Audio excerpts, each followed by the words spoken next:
When we look into the eyes of another person whom we just saw as their physical body, their psychosocial identity, their astral identity, you look in their eyes and you see from behind all that another being looking out at you.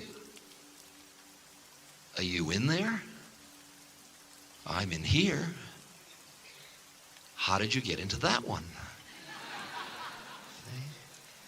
It's as if you see, it's as if you have brought your awareness back into your soul identity, and what you see when you look out are other soul identities.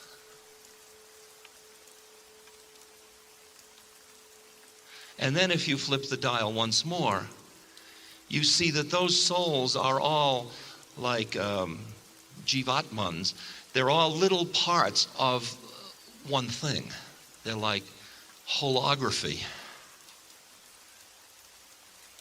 And you realize that it's looking at itself, looking at itself, looking at itself. There's only one of us here in drag. Now it's interesting. You and I, from my point of view, exist as that one awareness. We also exist as souls who are aware of our predicament as souls. And we also exist as incarnates, as egos. And I'm using the word ego now to include your body and your personality and all the psychophysical shtick of channels 1 and 2. Okay. So you and I got born, which was in itself an interesting trip. But then, not to get delayed there, you and I went into training, and we went into basically somebody training. See, we went into training about how to be somebody. Now, you were trained by the best kind of people because they all thought they were somebody.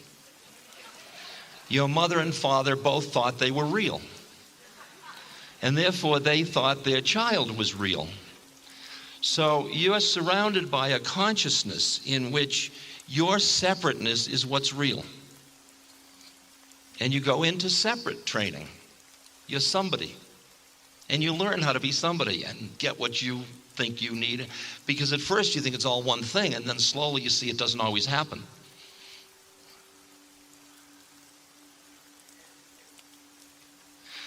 Most people, when that happens, they get so busy. The somebodyness is like computer software for functioning on this plane, on this loca.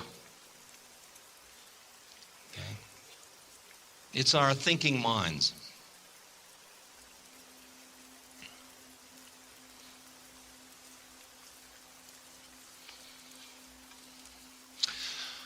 Once we are somebody, meaning we have a conceptual map of reality that includes who we think we are and who we think everybody else is.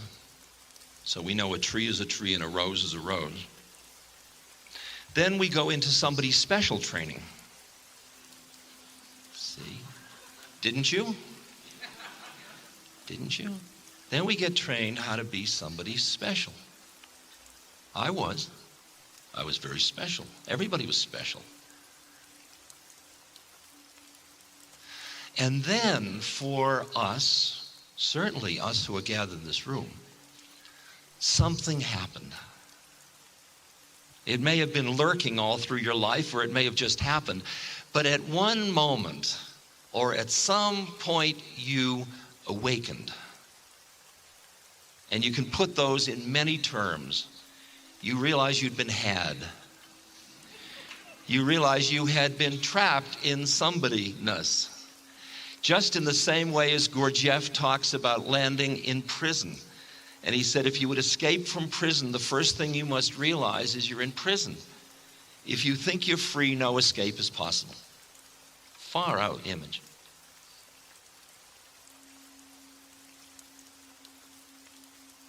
So you awaken. And for me, that's what happened in 1961 with the mushrooms.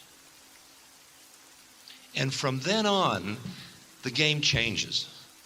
Because at that point, your awareness has experience from other, what are now called non-ordinary states of consciousness. You have experienced reality from those planes, and you have known experientially that it's equally as valid as the plane you thought was real. This too weird? Are you here? Okay.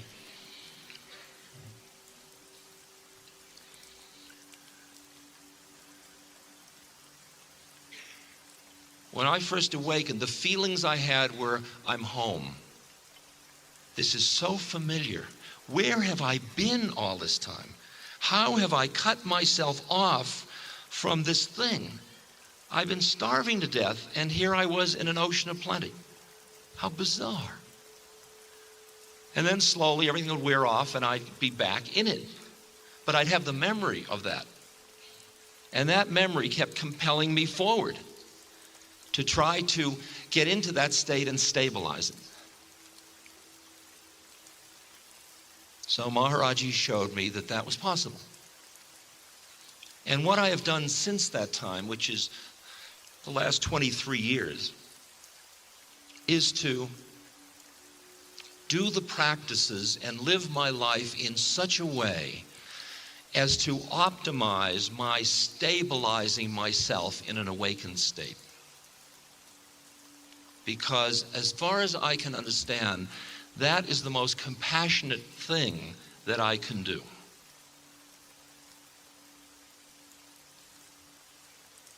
Now that has nothing to do with whether I'm active or not. It's how I'm active. It's how I'm active. Because what I have seen to my own horror is a lot of my best intentions as an ego to relieve the suffering of others has ended up increasing the sum total of suffering in the world. Either because I suffered more than they did in trying to whatever.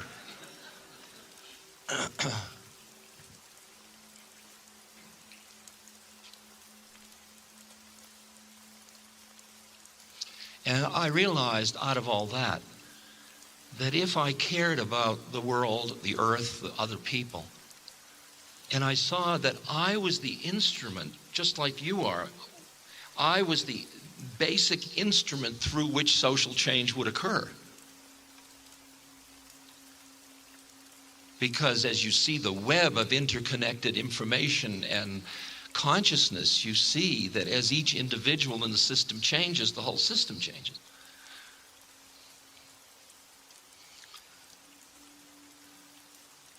So I saw that I had to work on myself as a way of extricating my awareness from the exclusive identification with my ego structures, with my map of reality, with my identification with my desires, with my needs, with my wants. Not stopping any of that or trying to stop it or denying its existence. This is not Meshuggah stuff. This is the ability to extricate yourself from exclusive identity with those things. You don't push them away, because then you just end up a horny celibate. You can't do that. It's a process in which you, best characterized for me by Mahatma Gandhi. His autobiography was called Experiments with Truth. And when he was on a train and it was leaving the station, and a reporter rushed up and said, Babaji, Mahatmaji, give me a message to take back to the people in the village. And Gandhi scribbled on a piece of paper and handed it out the window, and it said, my life is my message.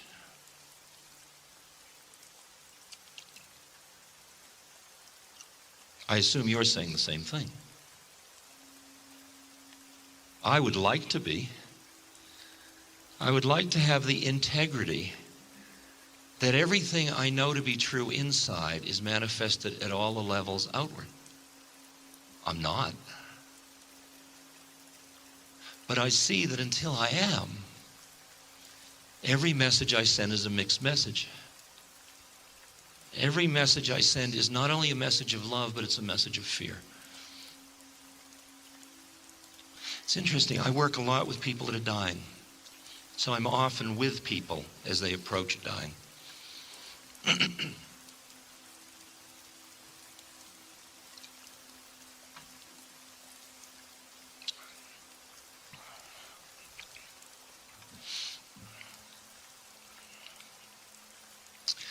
And often when I walk into the room of somebody that is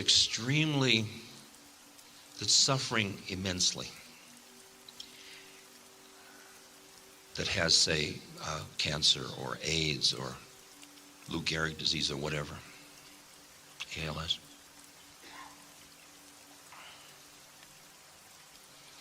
My first reactions are often reactions in which my empathy for that person and the predicament they find themselves in is so great that I feel my heart being ripped apart by the pain of their situation.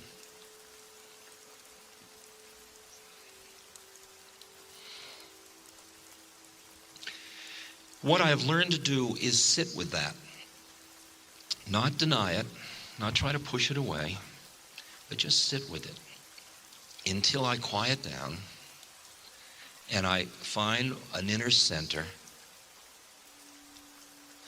in which I then can rest in my own soul awareness, and I look out and I see a fellow soul who is in a different incarnation than I am.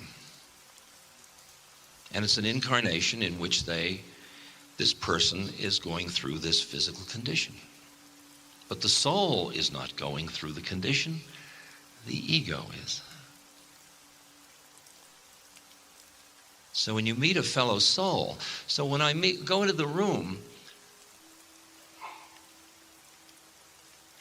my job isn't to say to the person who's busy suffering and in pain, say, hey, that's just your ego, come on up and be with your soul. Because I have no moral right to decide about another person's karma. They all have their own work to do. What I can do with my consciousness is create an environment where another person could come out and play if they chose. But if they didn't, blessings. You're impeccable in the role you're playing on the ego psychophysical plane. But you're also present on another plane. And I think if I could get the essence of what I have figured out in the simplest early stages of it is that you and I should be living on two planes of consciousness simultaneously. Just two. I don't ask for the whole shtick. Just two. And you say, which two? And I'd say any two. Because the minute you can, whether you have lucid dreams, that's one way of doing it. One where you admit you are in a different reality and you go from reality to reality. Because what that does is it changes the meaning of any single reality. I've just finished a book called Aging Lightly, a spiritual paradigm for conscious aging. Because I'm 65 and the boomers are turning 50. It's a great market. Okay?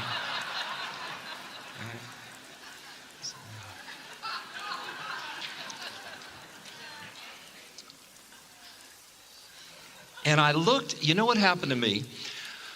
I was on a train going from Westport to New York City, and it was a late evening train. It was in autumn, and I had been with my friend Judith Stanton. We had been out looking at the leaves and their height and of beauty.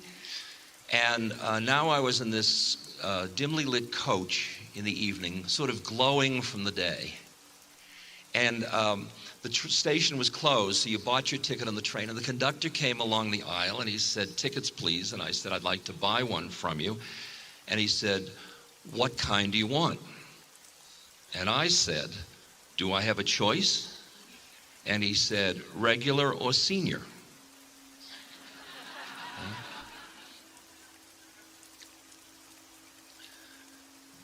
What went on in my mind at that moment will pass for the second. But what I said to him was, senior? But I said it the same way as when I was 18 years old, I went into a bar to order a beer in New York State. You know, beer? Like, would you serve me a beer?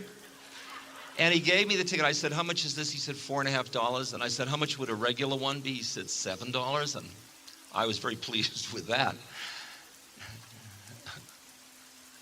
It's not half bad. I mean, it's half price. So he gave me the ticket. He didn't ask for any identification. So then I held this ticket, and I realized that this was going to cost me more than $2.50, you know. Because here I had accepted a ticket to find, and it said on it, senior, see. And I never thought of myself being a senior citizen. How absurd.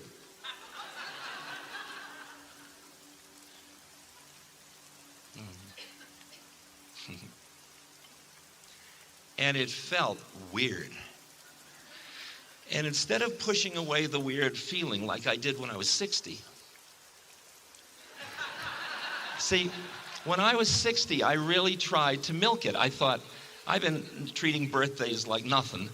I'll really make something out of this birthday, because in India, 60 is the year when you're going into the fourth stage of life, becoming sannyas, giving up everything. So I had 3 birthday parties.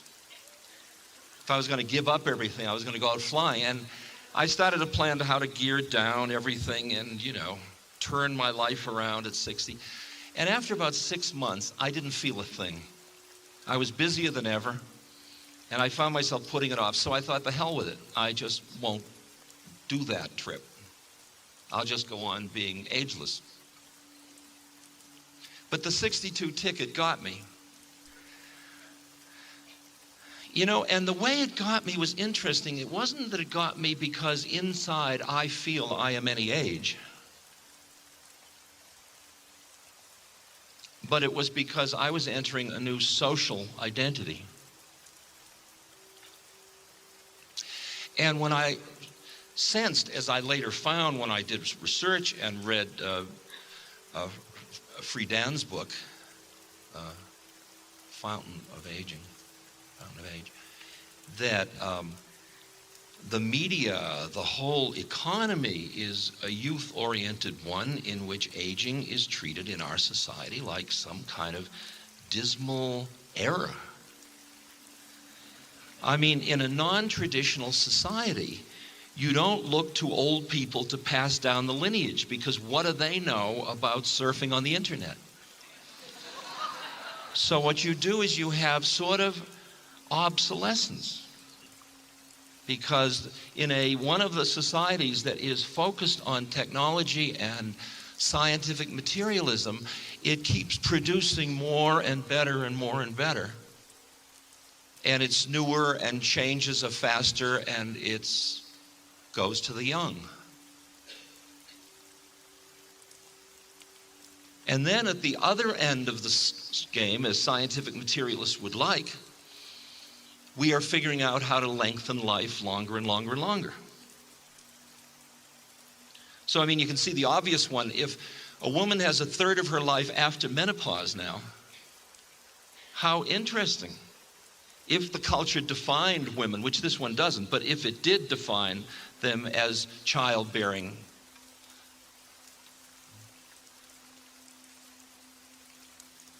but when you see that the way in which aging is depicted in television or in the media, but what's happened at this moment and why this conversation is relevant, I think, is because of the demography, the game has just changed. That the power now moves, the advertising dollar and the political vote now moves to old people. We can not only have kneeling buses, we can have kneeling senators, you can have anything you want. See, and the interesting question is, which of the mythology, how, when you look at a dysfunctional mythology about aging in a culture, how do you get rid of it? Well, the way I see to get rid of it is to unacculturate yourself. That is, the culture isn't just out there.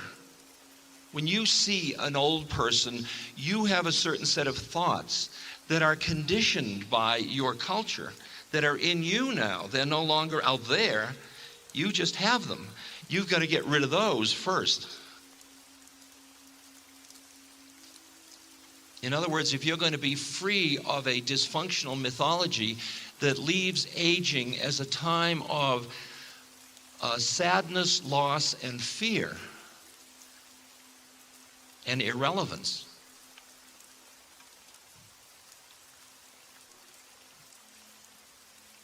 it's certainly going to color the quality of your life.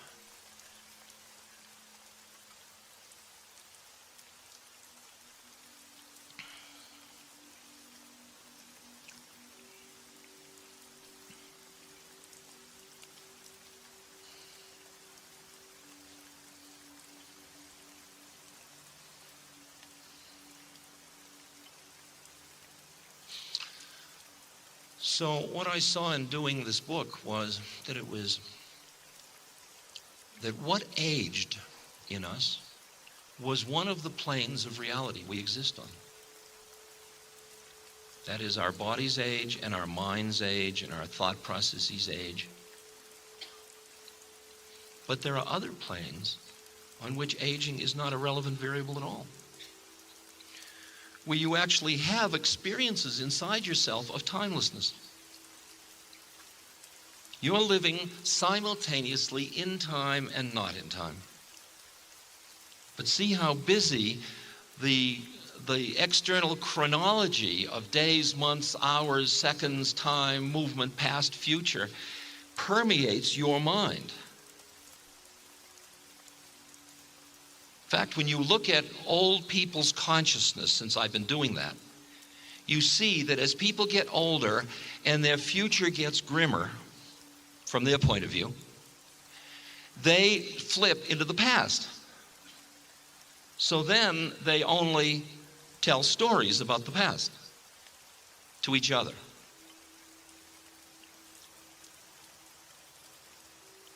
What they missed on the way through because of their panic was the present. And the present was their salvation. Because had they been able to come into the present moment, they would have gone right through the doorway into timelessness. Because in a moment there is no time. Time is the relation between two moments. When you live in one moment, you're not living in time. Okay, new moment.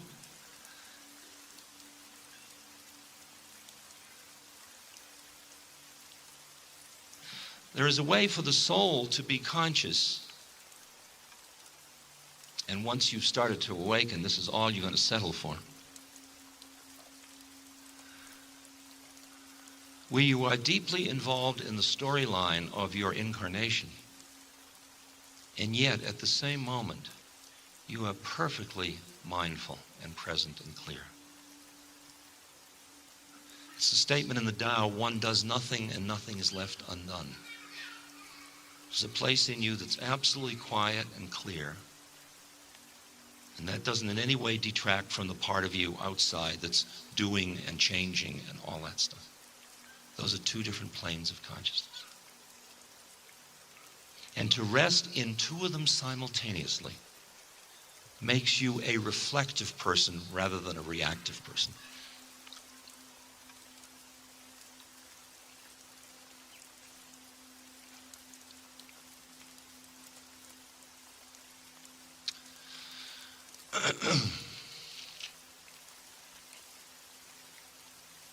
What intrigues me about the 60s to the 90s that I was talking about earlier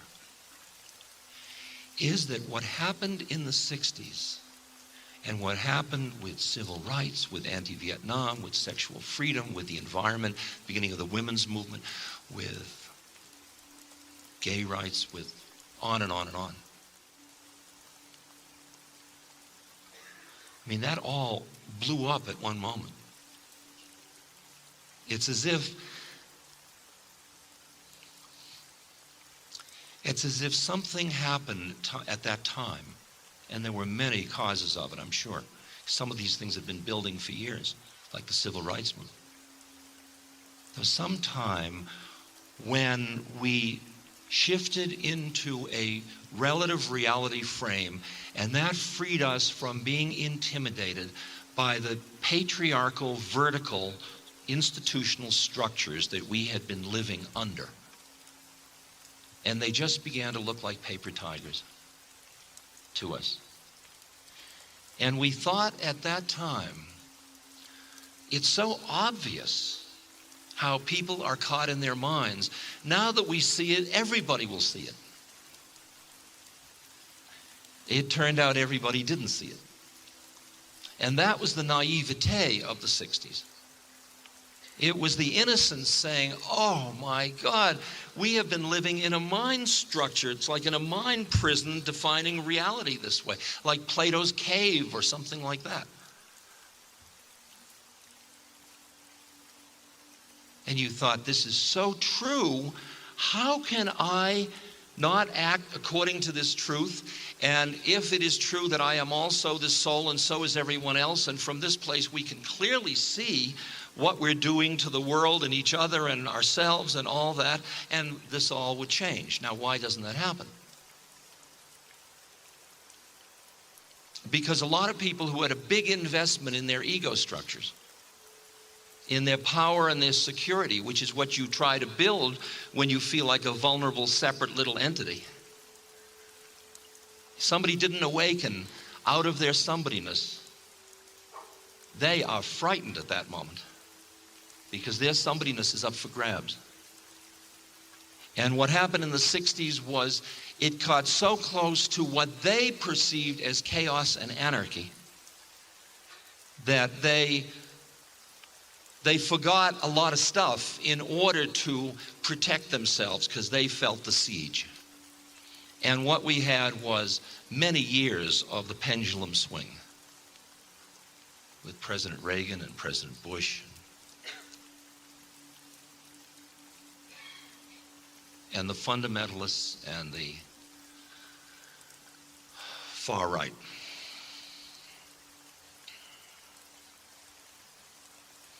And now, in the 90s, the pendulum is starting to quiet down. And the interesting question is, since many of us, for one reason or another, have an appreciation of the two planes of consciousness,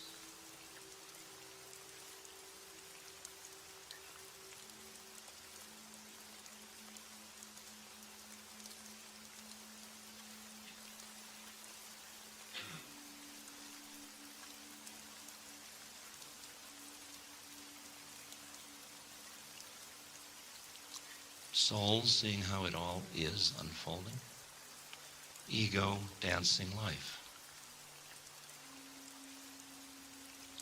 If we see that now, is there a way that we can share that kind of wisdom with our fellow human beings without scaring the hell out of them? I had an interesting conversation with a man who you might think you might have a political reaction to, but it's a very interesting man. I've become a friend of Lawrence Rockefeller, he's 86, and he's the elder of that empire. And at one point he was talking, we talk a lot about the change in consciousness and the paradigm shifts in the culture. At one point he said that he was encouraging different universities to make a professorship of consciousness. It's his way in through, because he's straight. So that's his way. So I said, well, it's not going to work, because they'll pervert it, You're not going to get a mystic teaching a course in consciousness. We're at Harvard, Yale, Stanford. Tell me. So he said, I gave it to them, and then the president of Princeton, or one of them came back and said, we could do that, Mr. Rockefeller, since he's like one of their biggest givers, but could we recall it this? And he says, you know, he said, you have to let them do that, he said, because the new paradigm has happened and they've already lost, and we've got to help them save face.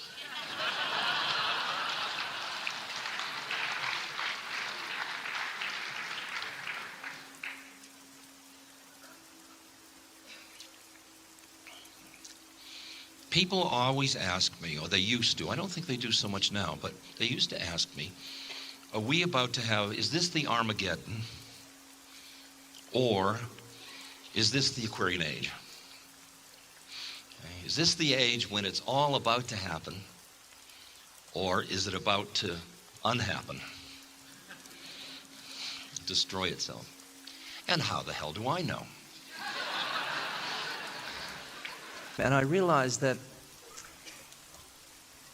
if it were going to be the end, that means I was going to die along with everything else. How would I like to prepare for death? The way I'd like to prepare for death is stay in the present moment as fully as I could for when the moment comes when I meet the mystery of the unknown. Basically, I say, death is a mystery. How would I like to meet a mystery? Well, I'd like to meet a mystery with a sense of adventure. I'd like to meet a mystery with as much clarity of mind as I could muster. I'd like to meet a mystery free of a lot of forces that are pulling me back into the form I'm leaving, like pain and people.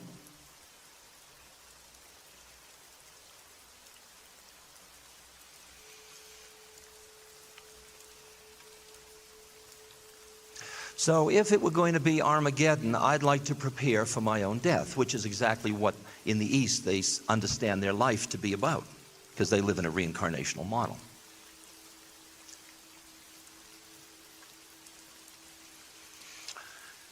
So what I would do to do that is I'd quiet my mind as well as I could, so I could hear as clearly as possible. I would open my heart as widely as I could. And I'd do whatever I could in the meantime to relieve suffering. What else was I going to do? But I'd use it all as a preparation for my moment of death. Now, if on the other hand, this was the Aquarian Age, and this was the great transformation, and we were about to move into another collective consciousness in which we would live with a new awareness, what could I do to help that happen? How could I become one of those instead of a dragging of the feet? Well, I could quiet my mind, I could open my heart, and I could relieve the suffering around me. So, you know, it didn't make a hell of a lot of difference, because I was going to do the same thing now anyway, and live fully in this moment, so that when this moment is that mysterious doorway moment, I'll be right here. Dropping the body, so.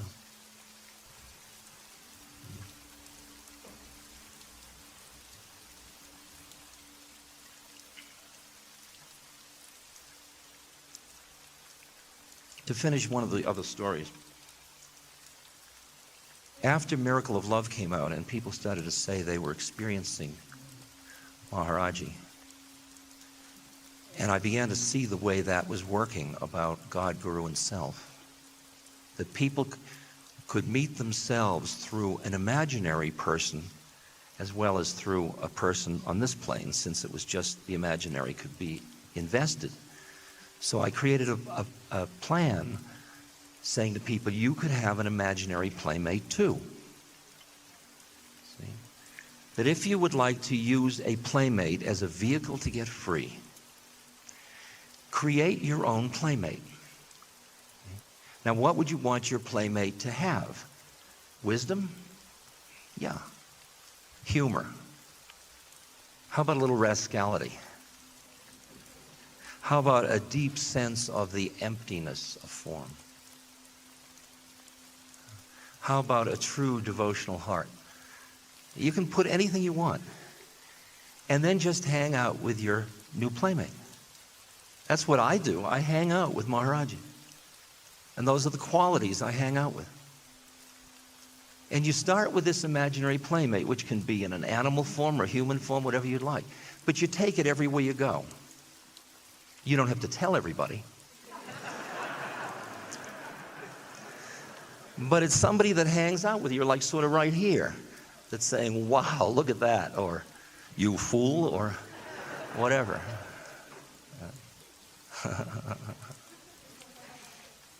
Basically, what you're doing is inventing a soul to awaken you out of your ego trip, to recognize that you too are a soul.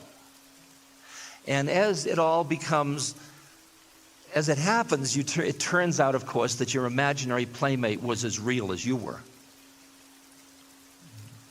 Because who you thought you were was just who you thought you were anyway.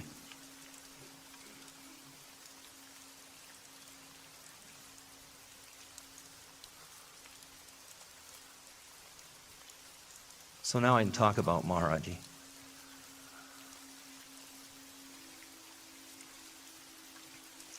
Because what we are doing with this between Guru and self is that we don't fully know who we are, and that part of us who we are, the deeper truth of who we are, we can't get to. And so we create it in an external form. And then we hang out with it, and slowly, when you hang out with people, you become more and more tuned to the way they see the world, till you're all hanging out together.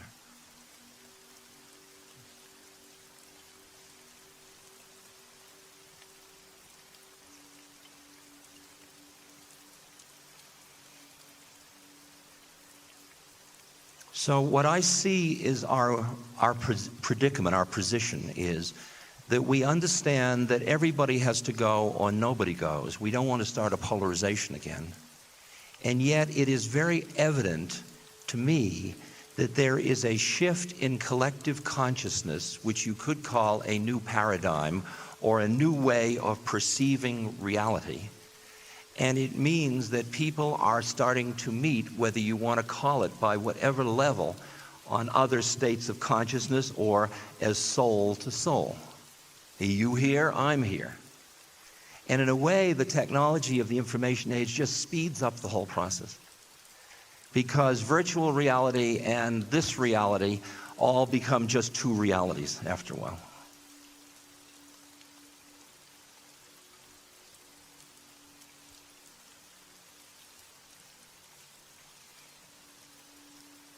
I was with a very great Lama who I'm sure many of you knew when he was in his body, Kalu Rinpoche. And I said to Kalu, what should I do, Kalu? He said, Ram Dass, you have three things to do this lifetime. Honor your Guru, deepen your emptiness, and deepen your compassion. That was interesting. And I honor my Guru. I do honor my Guru. And what blew me away was that the emptier I got, the more real was my compassion. Let me tell you what I mean. When I have a lot of my separateness, and then I go to deal with somebody who needs something from me, or thinks they need something from me, to the extent that I'm caught in my separateness, I reinforce their sense of separateness and their isolation. To the extent that I'm free of it, I free them. Or I am available to help them be free if they would become free.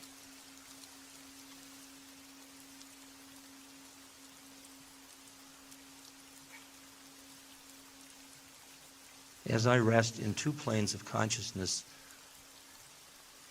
and just stay there, I keep feeling people beginning to resonate on the soul awareness.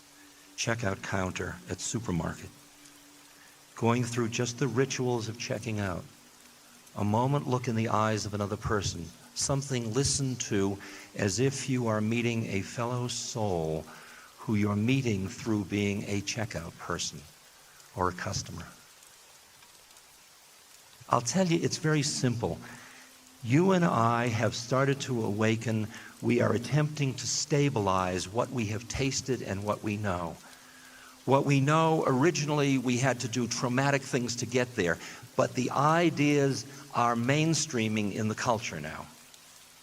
The idea of relative reality is mainstreaming. And you can find it anywhere in the most conservative Middle West. I'll say far out things and people will nod. Because if you say them simply and they resonate with their truth, they will nod.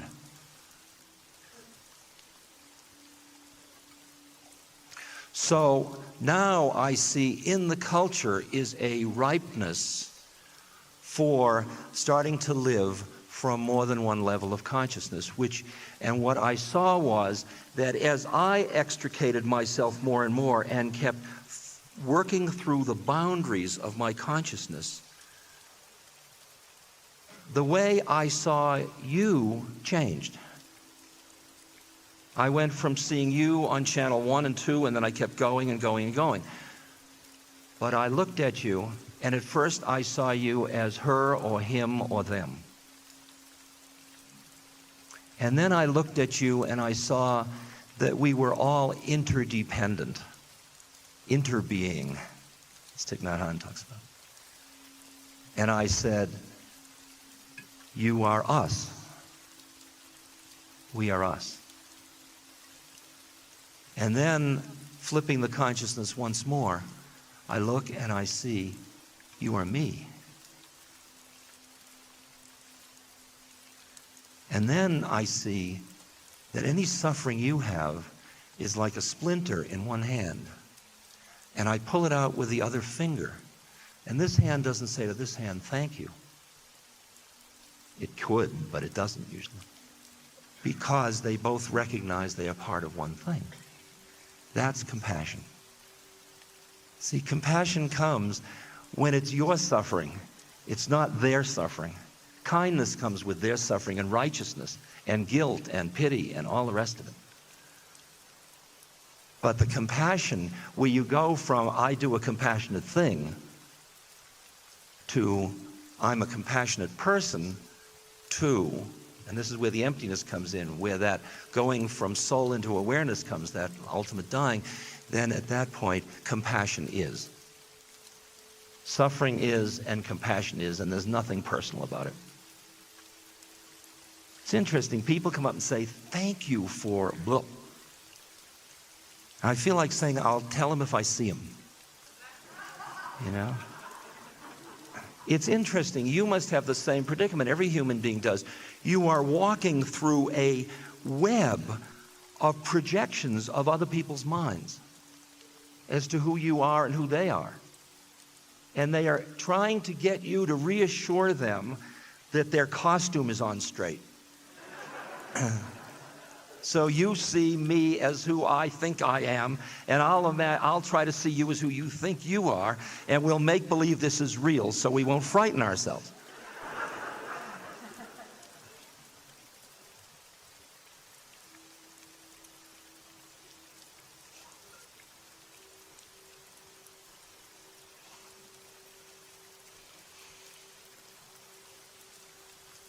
When you wake up into soul awareness, you look and you see people coming along deeply mired in their identity with who they think they are, with their role, with their personality, with their needs, fears, hopes, joys, And you play with them in the world they live in, but you're also available if they'd like to say, doing well, aren't I? Okay. It's interesting whether your consciousness allows other human beings to come out and play. You can go into a city and say, oh, there's nobody here that's spiritual. All you're doing is mirroring your own consciousness. When you're spiritual, it's all spiritual.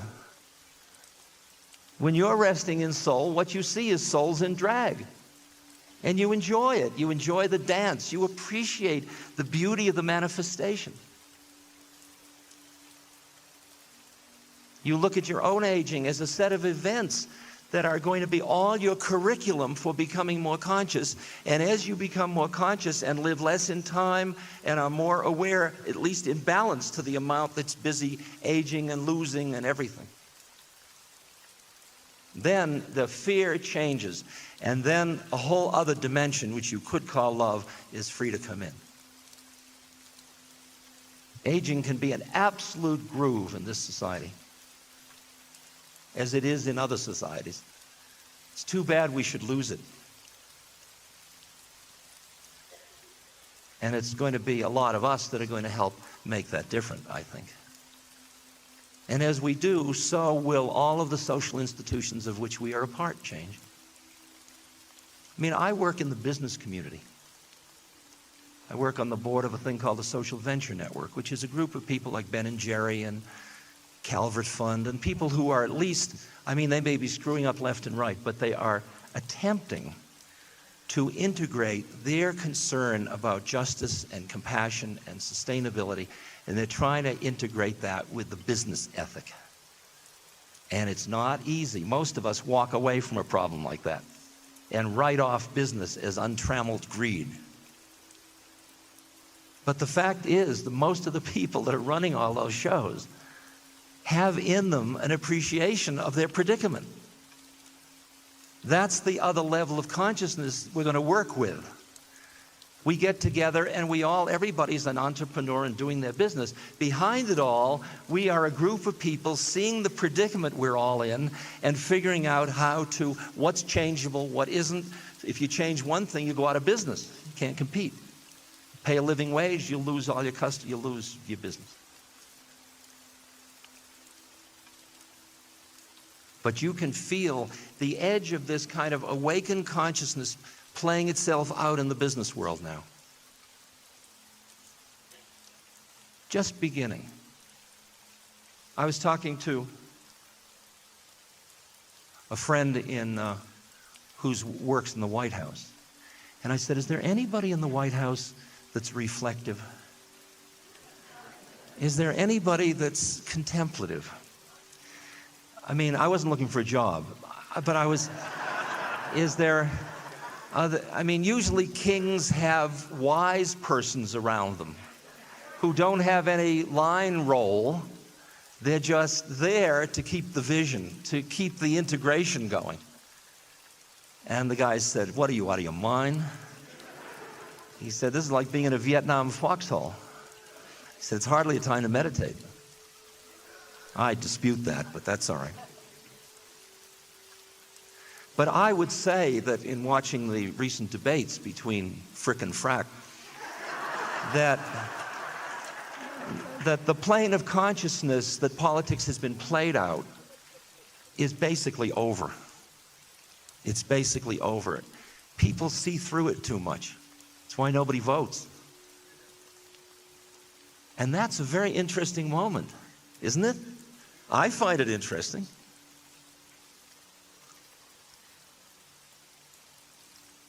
I find it interesting that the culture is becoming so obsessed with death, with assisted suicide and Dr. Kevorkian, with suicide, with capital punishment, with abortion, with violence in the streets, murders, the O.J. Simpson trial. It's an interesting moment when the games that we have been playing about death aren't working so well. And I was invited to speak at a kind of a Tony graduate program in California, speak to a benefit for their organization. So the woman said, what would you like to speak about? I said, well, I've done a lot of work with aging. I've just been finishing a book. I'll speak on aging. She said, oh, no. She said, the people wouldn't come to hear you speak about aging at a benefit. Okay, well, I said, well, I do a lot of work with death. She said, oh, my God, no. She said, can you imagine people coming to a dinner party to talk about death? I said, well, I've done 2 books on, I work a lot with suffering.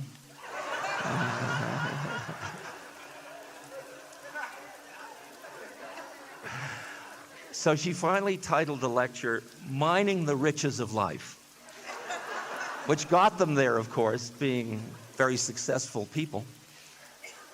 And I talked about suffering, old age, and death. because to me, they're the most intriguing situations you and I have in front of us.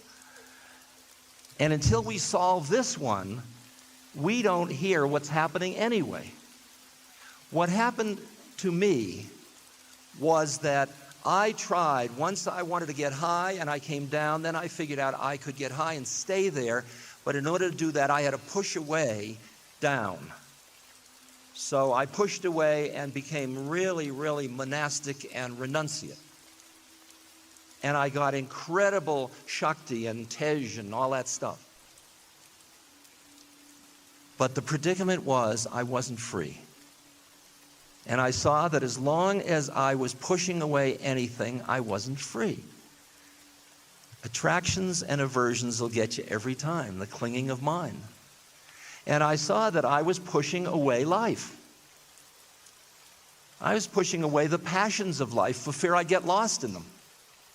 So I was staying really holy. So I turned around and I realized that my life was going to be my vehicle to freedom. And that I was going to embrace my life, embrace my ego, embrace that whole structure into myself, into my being. And the first thing that struck me like a cold glass of water in the face was the immensity of the suffering. Because I realized that I had pushed all that away because I didn't know how to deal with the suffering. And whether we do it with denial or rationalization or whatever it is, you and I are just faced with immense presence of suffering.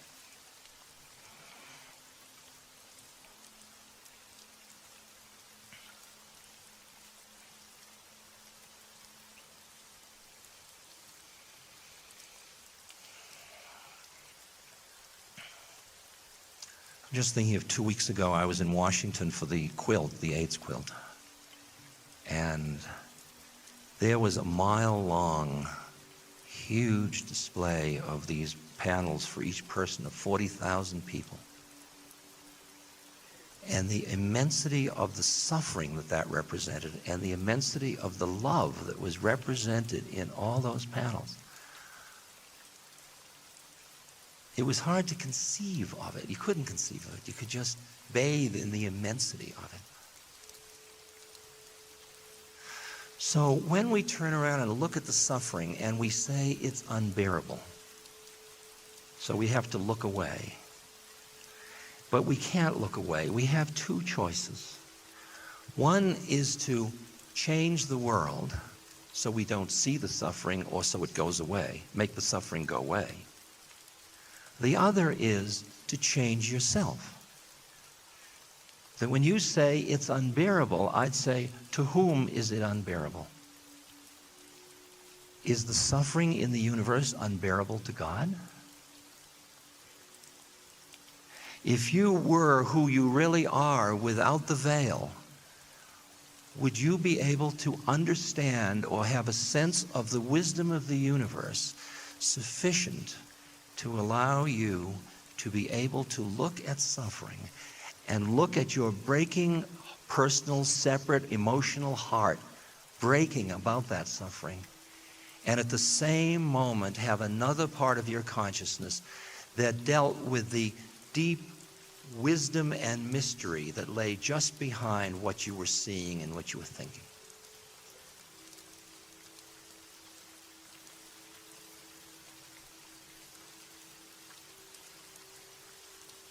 To be able, my guru used to do an interesting thing, which was a really hard one for me. There was a moment when there was a lot of starvation in Bangladesh, and I had a microvan of Volkswagen, and I wanted to take it there, and I went to him for his blessing, and I was very agitated about what was going on in Bangladesh. And Maharaji was a very compassionate being, and he didn't say that I should do it or shouldn't do it. He just said to me, Ram Dass, don't you see it's all perfect? And when I heard that, it was like an obscenity. You talk about children dying of starvation and say it's perfect. What I saw in years in reflection was that he was reminding me that I had lost my balance. And that when you lose your balance, you put yourself in a position where your actions no longer can relieve the suffering they could if you had that balance.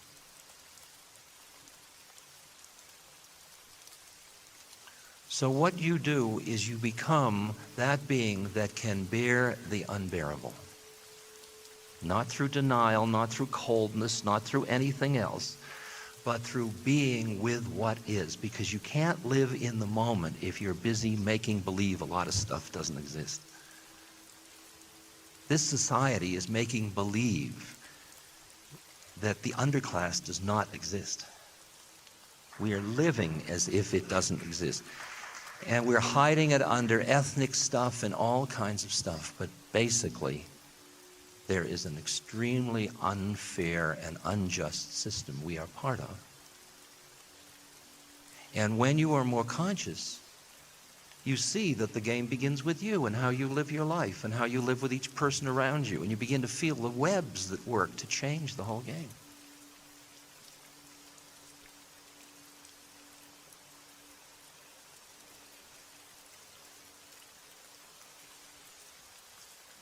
Once you can look at the suffering and be with it as it is and realize it's not their suffering in Bosnia, it's the suffering. It's not their suffering in Africa. It's not their suffering in Israel. It's our suffering. It's not their suffering in inner city. It's our suffering. It's not their suffering with AIDS. It's our suffering.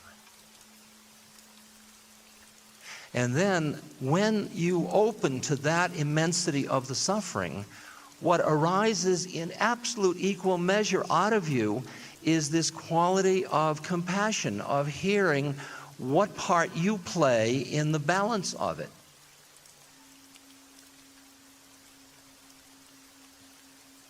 And it doesn't matter which part you play. You play whichever part is appropriate for you to play in view of your skills, opportunities, situation in life, etc.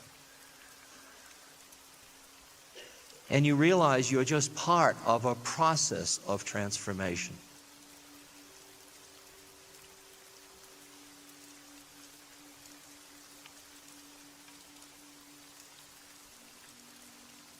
Once that emptiness compassion link is made, and you're at peace with your being and all of the stuff's happening, and it's nothing personal,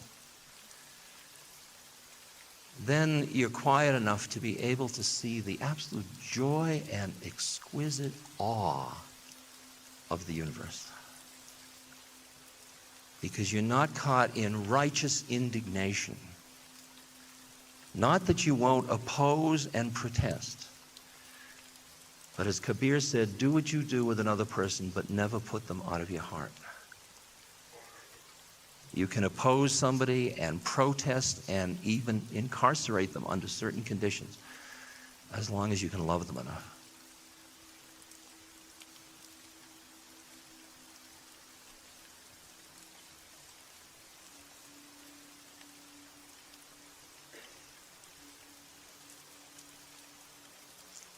What I have seen in this approaching millennium is that I just as soon use the thing of what is going to change.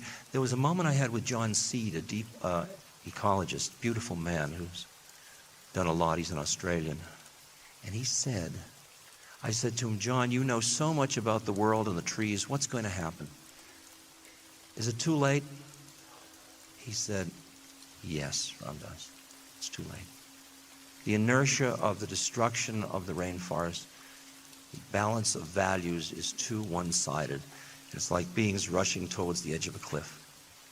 So we were quiet as I pondered that nice new information. And then he said to me, almost under his breath, he said, it would take a miracle. I said, aha.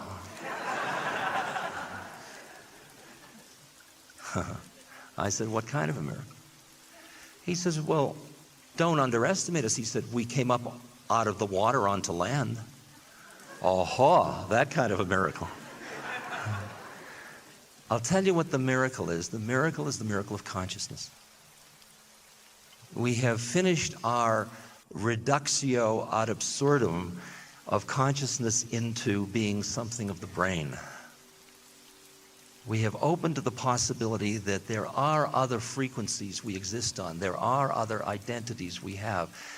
We are much richer as those beings that stand between earth and heaven than we give ourselves credit for. And the minute the setting changes enough, then everybody begins to recognize it, because everybody has in us all of the clues we need to acknowledge these planes of existence where we're not busy denying them. In other words, you see yourself as ego, soul, awareness.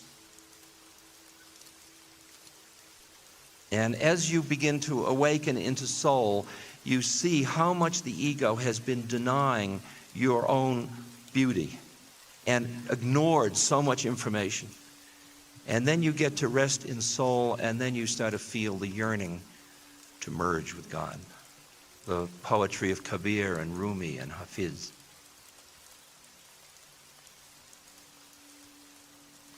So you and I are here on earth. The basic game is the game of awakening. The basic game is the game of becoming a free awareness. Because that free awareness is capable of being an instrument for the freedom of others. And that's where the root suffering is, being trapped. It has nothing to do with, okay. Our job is the work on ourselves. We then use all of our life experiences. At first, you just go to church on Sundays and think it's enough. But once you've tasted of what's possible for the human being, you can't stop. And it goes from being Sunday morning to then you suddenly find yourself sitting quietly now and then contemplating a tree. And after a while, you find yourself more and more and more until you say, why is any part of my life exempt from this? I so want to be free, and I so can taste that that's who I am, that why don't I use everything in my life as a vehicle to transform myself? So then you help somebody as work on yourself, because the freer you become, the more you're really helping somebody. Feel the circle? So you work on yourself not out of narcissism, not out of screw everybody else, I'm going to work on myself. You work on yourself as an act of compassion. But you realize when you start to see it, you can't work on yourself by making believe the rest of the world doesn't exist, because that's going to cost you. So ultimately, you have to find a way to make peace. And for me, to make peace means to be very much in the world, in it all, and at the same moment, be sitting absolutely empty. So you, as Castaneda said, you huff and you puff, and you make believe it matters, even though you know. Now see, he'd say that it doesn't, but I wouldn't say that, because that's saying it from one plane. I'd say that it's only relative reality. And I'll tell you, once you can rest in soul awareness and understand relative reality, you can take chronic illness, you can take dying of friends, you can take all of the stuff, the loss of this and that, of people, of dreams, of all of it. And all of it can just bring you closer and closer to the truth of your being. And once you see it, you're a jerk not to do it. See, it's not like, I don't give a damn whether you do it. That's your problem. That's all I say is, all I can do it is do it.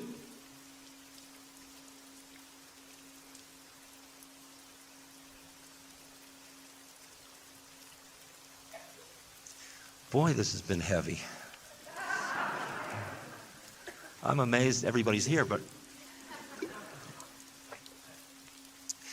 the next section of this thing changes completely, but we're going to take a break first.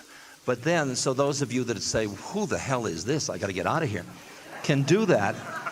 Say, well, the snow is terrible. I better go, you know. But whatever. The real juice of the evening starts after the intermission when we start with questions and discussion back and forth so that we can really talk to ourselves and see where we can deal with specific issues. So, okay, so should we take about a 10-minute intermission? Before we start the questions, let me also express to you how pleased I am that this is a benefit for the Lama Foundation and the Neem Karoli Baba Ashram. Both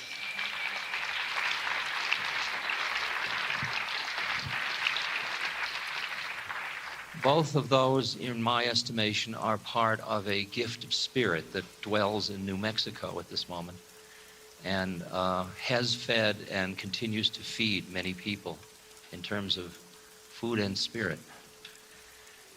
And most of you undoubtedly by now know that Lama suffered that huge fire. But the central buildings continue to exist, and I went up there and it's like a moonscape, but there was the crew working to stop erosion and to start to prepare. And I thought, gee, they should stop for a while and grieve. But I saw that that wasn't the message at all for them. That there was this tremendous energy to learn from this fire and start to grow again. So I'm going to teach there next summer. It's one of my things to honor that. So that's where your money's going tonight, and I'm happy for both Hanuman's home and Lama. And those of you that love Be Here Now should realize that Be Here Now came out of the Lama Foundation. So it's a New Mexico product that has... I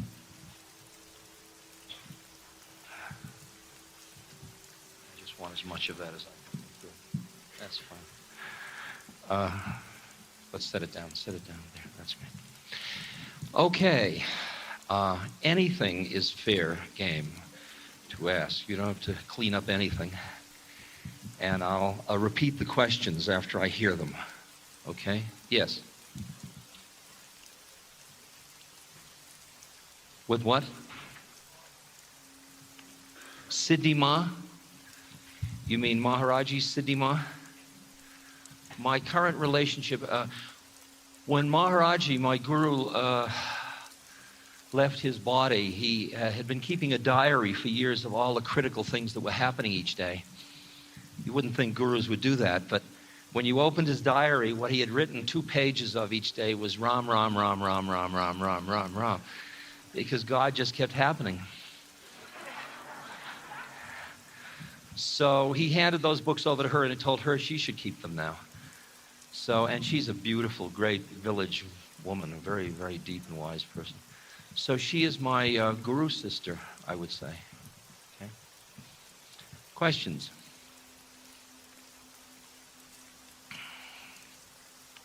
Behind me, yeah. Yeah. I've just done a little bit of substitute teaching in the public schools, and I'm not teacher trained. And I find myself in agony between what I call the expectation of being a tool of the system, quote, and wanting to be there for the kids in some way that's real and that's deep and that I can really serve. But they're already, so resistant, and there's so much going on in the interaction. How to understand and use that in a way that works. Got it. Good question. Do you hear it? You didn't hear the question. She is substitute teaching, and she finds a tremendous unbearable tension in herself between representing the system as it exists to honor her contract to fulfill a role and being there for the children in the way she understands it. And she feels that the kids have already been trained in such a way, so they're even resistant to that. Okay, there's a good example.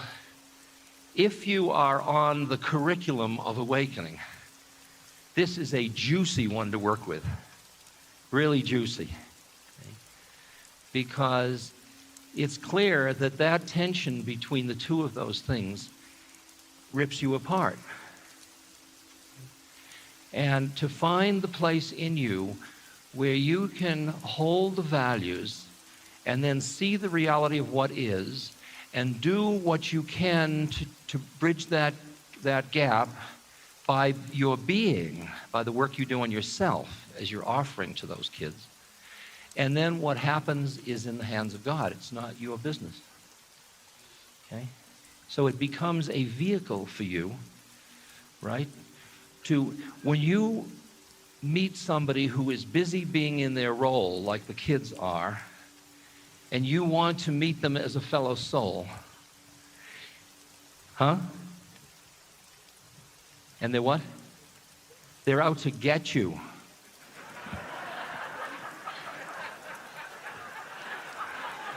The game is changing a bit. I just get the little buggers. I don't.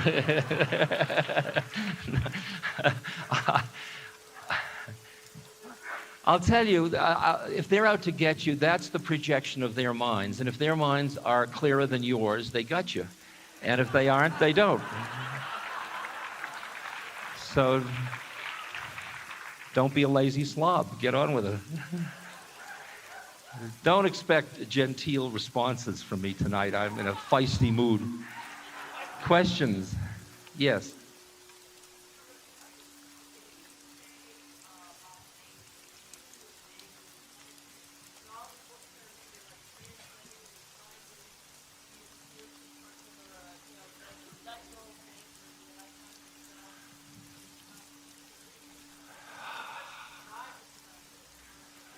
Okay.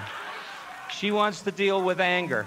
She wants to deal with anger. She's an angry driver. She's an angry driver. Well, the interesting question is whether your anger helps anything or not. And if it doesn't, it's a lot of bullshit and you're spending too much time feeding it. The best thing to do is just give it up. You know, when my guru said that to me, he said, Ramdas, give up your anger. Trained as I was as a psychologist, you don't just give up your anger. You might cathart it, you might work it out, you might punch a pillow, you might punch your teacher, you might do any number of things. You can hate your parents, but you've got to work it out. My guru said, give it up. And it was bizarre. So then he said an interesting thing. He said, give it up, give a little up each day and I'll help you. And what I've seen is every time I get angry, it's like for me now, diving from air into water. It's like going into a thicker medium. I don't even know it's anger yet. It could be lust. They often seem like, you know. So, well, whatever it is, it's something, and I'm getting caught in identifying with an attitude, an opinion, a desire, an attachment, an aversion, something. And it's no fun. And I just know, now I just want to get out of it. I don't want to figure out whether I should get out of it. I already did that. Now I'm just going to activate whatever thing I need to get out of it. Okay? Sir.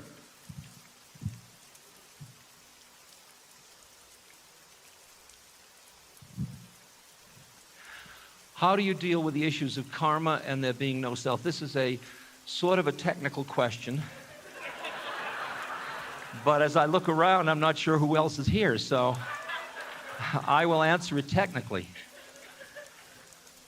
In the way in which I'm defining ego, soul, awareness.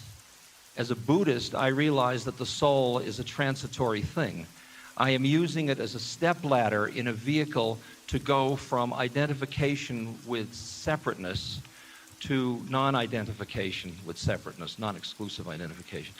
So the nice thing about soul is you can go into soul and really realize you're looking at the universe from a different place without having to give up your separateness. A lot of people are a little frightened about giving up their separateness, like everybody. You know? So karma is the soul's karma. What's continuous about souls over their time span, whatever that may be, whether it's just a flick of a thought, however long that is, the uniqueness of it is karma. It's like a DNA code. And it leads the soul to manifest over and over again in some way or other, on the dream state, on the physical plane, on some place or other. And then the karma gets worked out slowly by the manifestation. The soul, if you get lost in the manifestation, you think you're working it out. If you're the soul, you see it's working it out. All right? Just like if I have a cut, I watch and watch, then say it's healing. I don't have to heal it. Okay. Am I dealing with your question? That's karma. And as far as I can see, form and emptiness, form is no other than emptiness, emptiness no other than form, and in that sense, self is no other than non-self, and non-self no other than self. So, I can use illusions to get rid of other illusions, knowing I'm going to throw all the illusions away. Okay? Yes?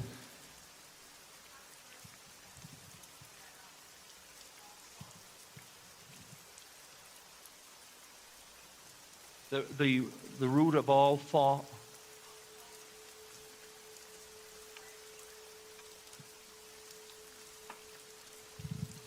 The root of all false mysticism is the desire for experience.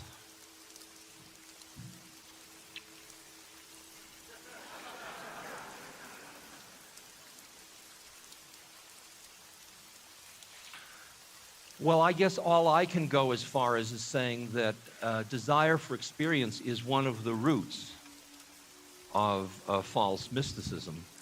But I have no idea whether it's the root or not. I can't quite go that far because I haven't really reflected on it. Okay? I don't question Thomas Merton. I mean, who would dare do that?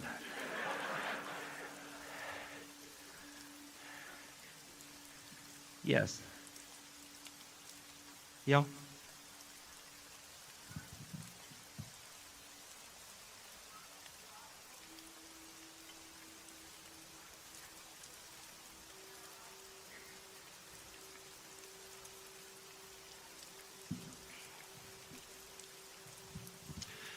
She's asking about moving towards holarchy or sort of equi-power distribution as opposed to vertical power.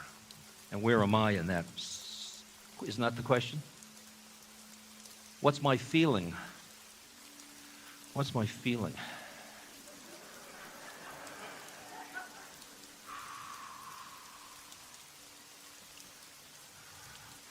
Well, here's the thought, and the feeling seems okay. The thought is that when you and I were trained and acculturated, we did that all through relationships with other beings.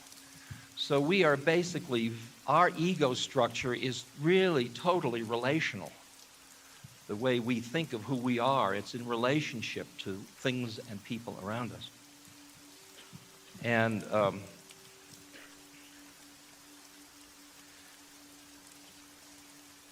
at some point, we threw over our membership in communities because of some model in our minds that, first, a confusion between external freedom and internal freedom, and second, a feeling that that I had to go my own trip, that the journey to enlightenment is for each individual, and what you have to do is throw off membership in things. So there has been breakdown in the extended family. There has been breakdown in a lot of the membership in social structures that gave your ego life meaning. Now, we got so far over in what do I want, what do I need. You go into another culture, like I go to India all the time, where in the villages of India, they live with role identity, not personality identity. They fulfill their roles. I'm not arguing from it as whether it's bad or good. That isn't the issue. The issue is these people are identified with role, not personality. They don't ask, what do I want, what do I need? They ask, what's my part to play? What's my dharma?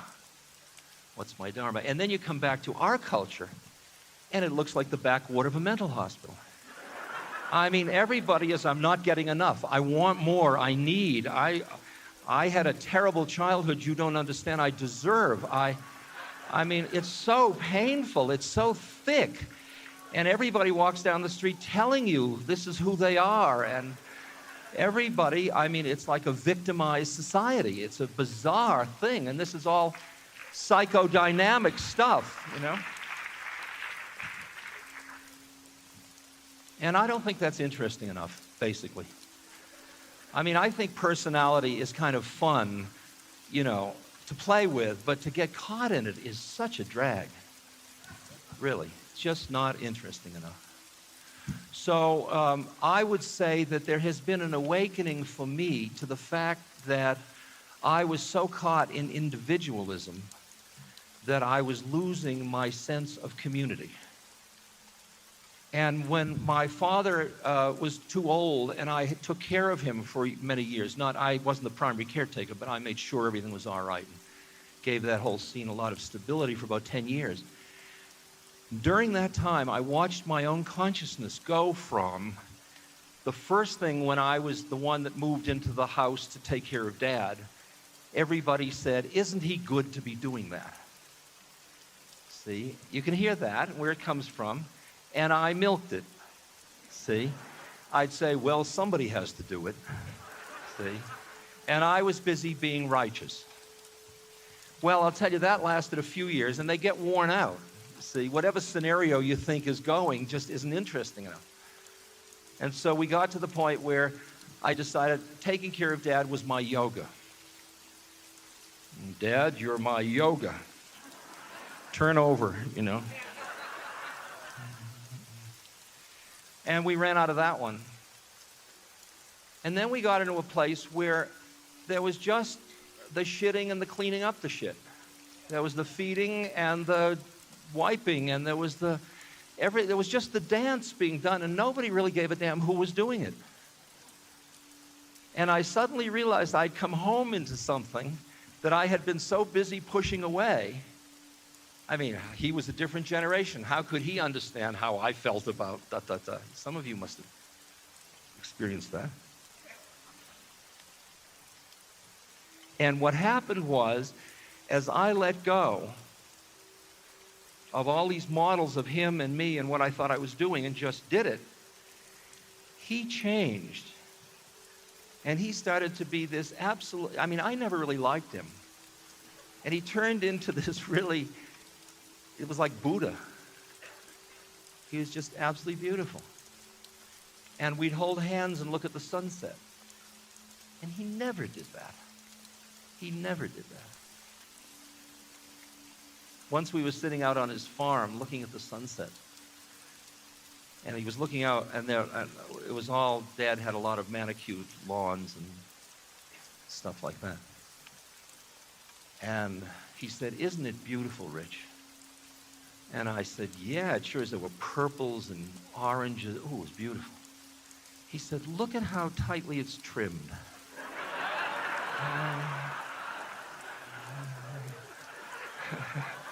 See, if he couldn't even get up to the sky, how did I think he was going to get to some other plane? And then there we were. There we were, unexpected, believe me, to both of us, just hanging out together. And people would come in and they'd freak because he wasn't who he used to be. Somebody who didn't like him came in and said, "Hi." And my father didn't answer, he just smiled. And the person went out and said, "That bastard still won't talk to me." And my aunt came in, who loved my father, her big brother, and she said, "George, how are you?" And he just smiled at her. And she said, "What have they done to you? Where have they taken you?" He was happy, I was happy, she was miserable.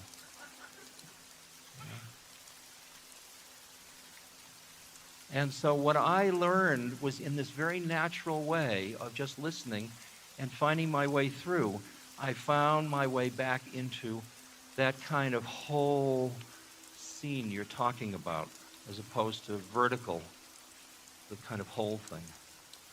So I feel it as I tune in on the internet.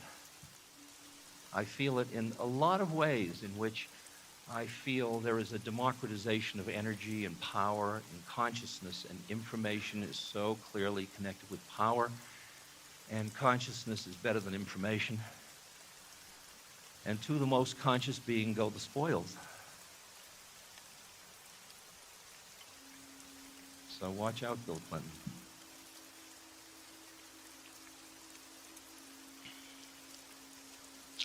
It's been an interesting journey for me from inside my consciousness, not in terms of just the social events on the outside.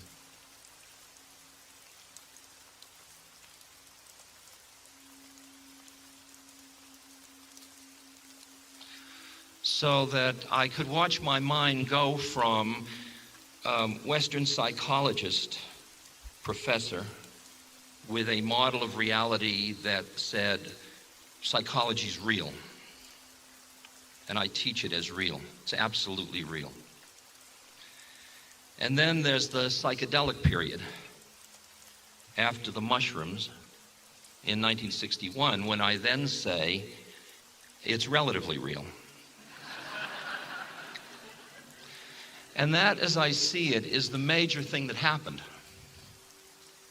That I went from a culture I'd grown up in that saw everything as absolutely real. Like I learned Newtonian physics as if it was real. Then Einstein came along and said it depends on where you're standing.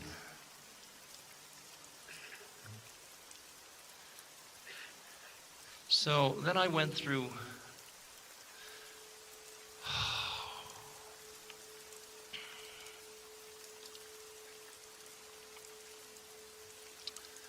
a lot of interesting stages. After I first got high, saw through the veil of who I thought I was, to appreciate who I was, or who I am, or who I will be when I finish being who I thought I was. If I move too fast for you,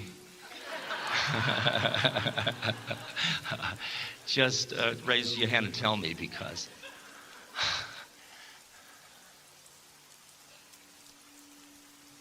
either we all go or no one goes, actually.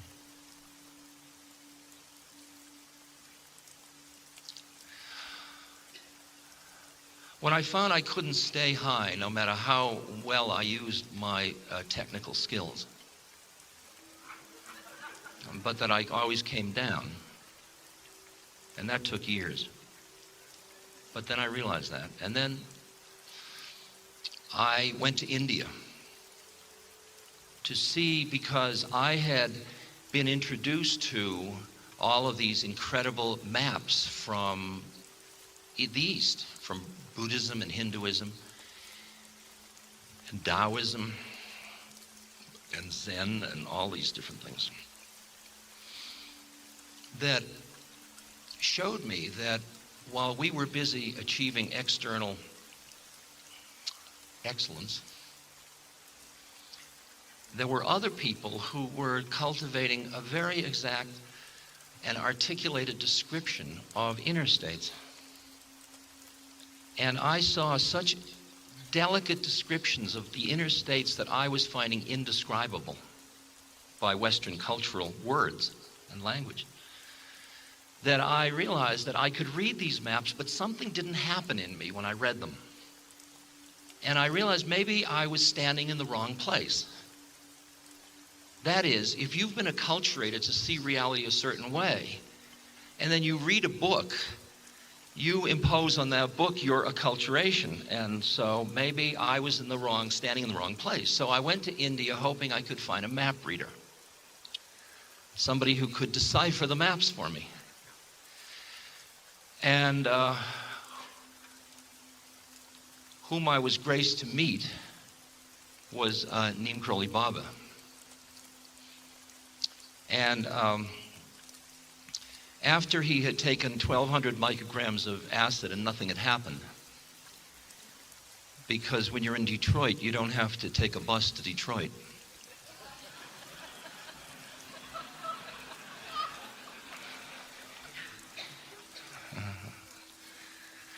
I realized that what he had done was just shown me that he had freed me from a method, and he had showed me that it was possible for a human being to simultaneously be aware on all the planes of consciousness at once. Because wherever I went, he was always there. If I got high, he was high. If I was down, he was down. And yet he wouldn't ever allow me to grab hold of him with my consciousness. Like at one point I started to think, I've got a really cool guru. He knows everything. He's a miracle Baba. Great. So a friend of mine arrived from Canada who was a professor. And I said, come see my guru, feeling my guru would snow him. So he came in, and my guru, who knew everything, said to him, hello, you're from the United States. The guy said, no, Maharaji, I'm from Canada. Oh, and you have 3 brothers? No, Maharaji, I'm an only child. And it went on like this until I was so mortified. And as the guy left the temple, he said, very nice guru you've got there, you know, and I went back steaming, and Maharaji was laughing.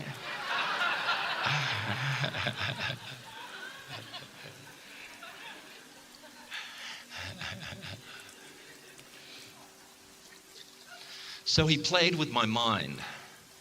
He played with my mind. It's delicious to find a playmate to play with your mind. Really, that's the gift of guru. That's the gift of wise friend. You know,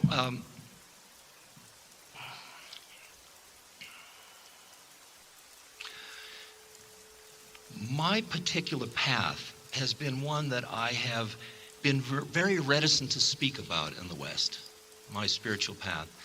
And it's the path of what's called Guru Kripa, or grace of the Guru. And it just doesn't sell in the West for a lot of reasons. First of all, the West is suspicious of gurus, and rightly so.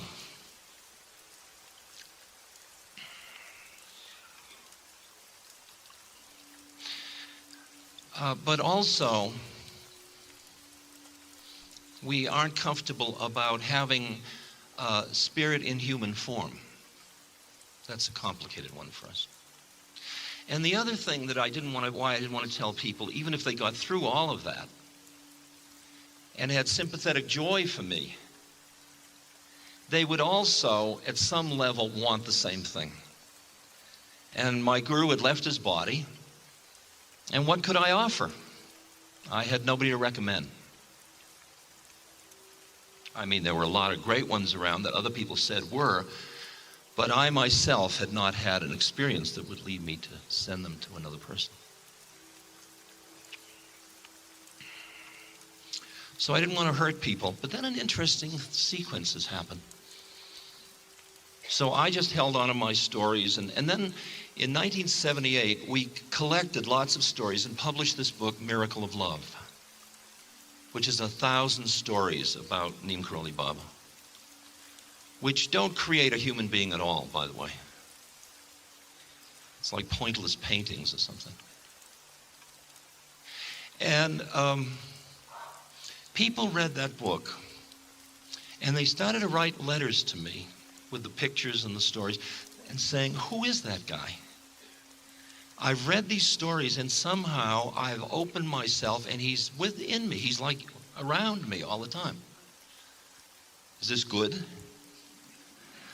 And I said, well, as far as I can see from listening to people who are in the same situation as you, they talk to me about their relationship with him the same way as I feel in my relationship with him.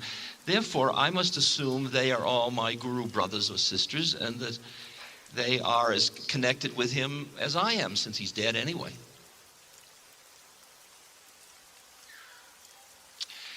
So I began to see that this whole business of, do you have a guru, do you have a teacher in flesh, was, it was absolutely delicious and wonderful and a great high, but it was not necessary. In India, they say God, Guru, and self are one and the same. And it certainly seems to turn out to be that case. And some people get it through a devotional path to another form, Hanuman or Ram or Maharaji or whatever form, Christ, Jesus rather.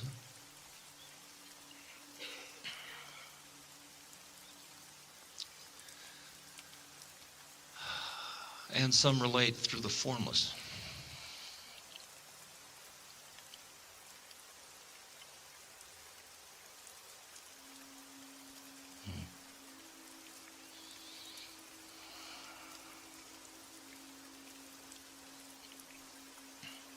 I watched in devotional yoga, these stages of devotional yoga, where you start out with a relational love, like you love Jesus, or you love Mary, or you love Krishna, or Durga, or whoever, Hanuman.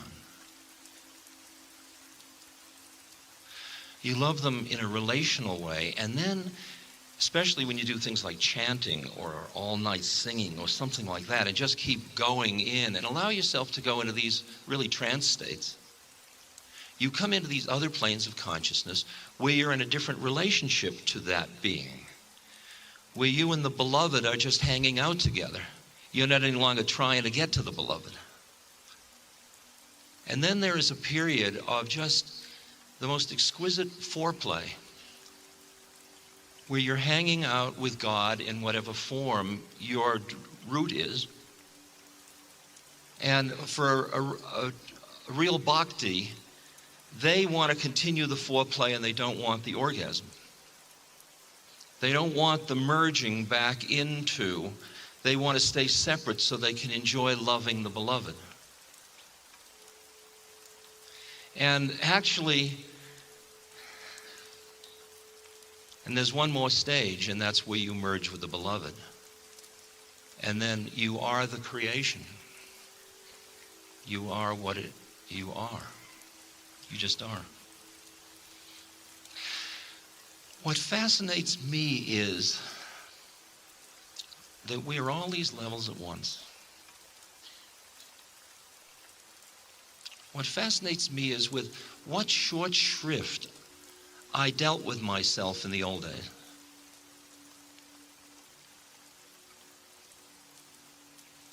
I mean, when I do this old exercise I've done many times, where you put a tuner, control knob next to your eye, and you tune it at level 1, and you look up here and you see a 65-year-old paunchy, bald, handsome gentleman. Okay? And then you flip at one dial and you see me as teacher, as spiritual seeker, as You see me as Caucasian, you see me as on and on. All my psychosocial identities. That's who you see. On Channel 2, that's as the world turns. That's where our personalities hang out. That's where we think our storylines are real. Okay? Then you go to Channel 3, where we're all bigger than life. It's the astral plane. And we all have our archetypal identities. And I'm an Aries, and you know what that means.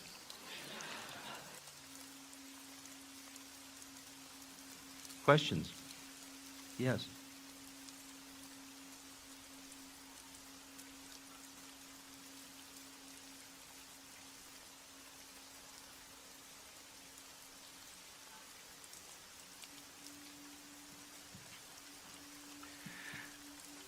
Speak about spirituality in the workplace. It always keeps coming back to the same thing. Where are you, by the way? There, okay. It always comes back to the same thing. It's you work on yourself. Because the workplace is just a model in your mind for an existential situation in which you meeting other souls through various skills. Now the question is, do you meet as souls or do you meet only in your roles? You hear what I'm asking? And so your work is to be there in your role and as a soul. And then the other person does whatever they can do. And then you're bringing into that workplace a level of consciousness that allows the whole scene to become more conscious without bulldozing anybody, because that's not going to work, believe me. So one of the things we've done, for example, is we've worked up like about 150-page statement of standards for businesses. Things that say, if I'm an ethical, moral, responsible human being, I really should think a little bit about the community where I'm dumping my waste. You know, it's just little issues like that, you know. And it's interesting to start to help businesses re-look at their bottom line in terms of these issues. And I think what is shifting also is the appreciation of the difference between stockholders and stakeholders. And that as we get to look at businesses in terms of stakeholders, we start to appreciate where change can happen much better. Am I dealing with your question? Okay. Sir?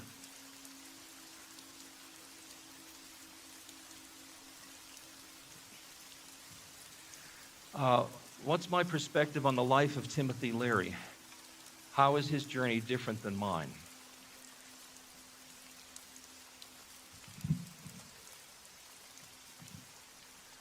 Well, I'll give you a delicious vignette. In this vignette, you've got to understand that Timothy and I both had innumerable consciousness-expanding experiences. But we responded differently to them, undoubtedly because of our karmic predilections. And so Timothy became fascinated with form, and I became more fascinated with formlessness. So you could call me a mystic, you could call him a visionary. So we were different, and he loved thought, and I kind of saw thought as something to be a little free of. So now it's close to his death, and he is downloading his mind into his web page, because that's what a scientific materialist would do. He's also going to freeze his brain, that's the other thing he set up, cryonics, for later when it can be rewired. So I, as a psychologically trained entity, feel that he is caught in his mind, and that when he dies, it's going to be difficult for him because he's made such an investment in something that's going to crumble. So he's ill-prepared because he's in denial. So I better help him. So I get down to help Timothy, but nobody there seems to need help. They're all in virtual reality. I mean, they're on cyberspace. Everybody in the house is in cyberspace, and they're downloading. And they're all downloading everything, and it's incredible. Nobody's dying, so I'm the only one worried about dying. None of them are, so.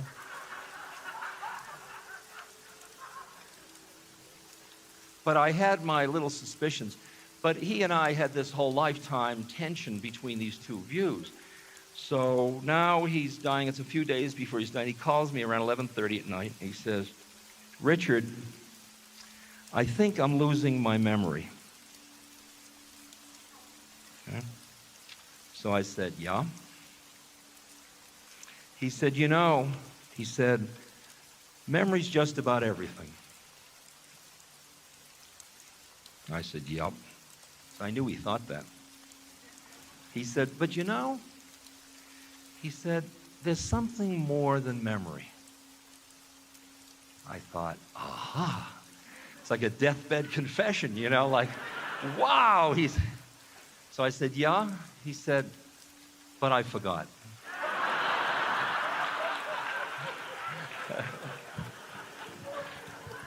I can't ask for a better playmate than that. I want you to know, all right? That's a real playmate. And so the last time I was down there, I was with him, and he was signing blotter art, acid blotter art. I think he got $100 for every signature, and he was practically dead, and he was just like, And I was taking them away as he signed them, and I said, Timothy, we're doing piecework. You know, this is great.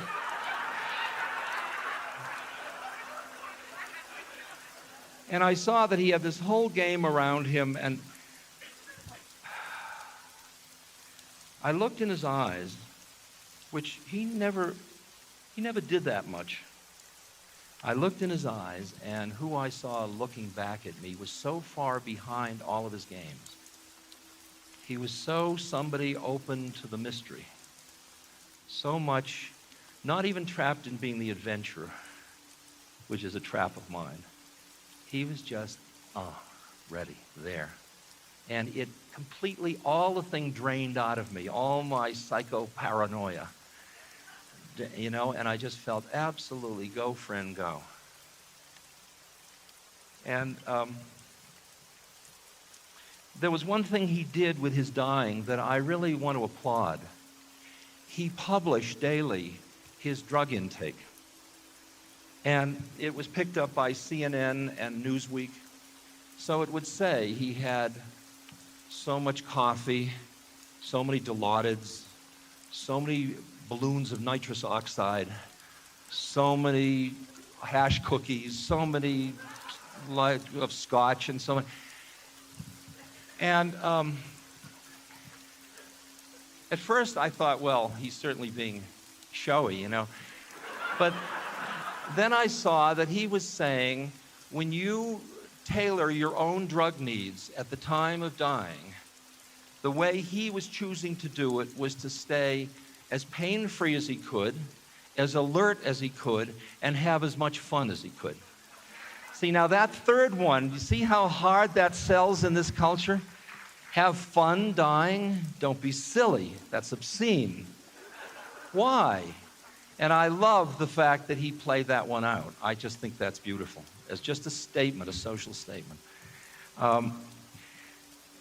Timothy was, with predispositions, very much of a revolutionary. He was very busy overthrowing the establishment. And I am very much of an evolutionary, in the sense I sneak in and permeate. And it all changes, you know. I mean, I don't go against. And when we worked together, it was quite exquisite, because we were both, he was very evolutionary, of course, also. But his revolutionary bent of fighting, like the Irish fighting the English, whatever it was that was in him, or the Catholic altar boy, there was a very far out moment. Near the end, I came to visit him, and I knew about his diet of all his medicines and his consciousness and the pain and the state of the cancer. And I said to him, Timothy, this is a really interesting time. What have you found out? Got anything for me to tell the troops, you know? And he said, well, the first thing I found out is, and I really leaned forward to get this one, he said, is that I'm a good boy.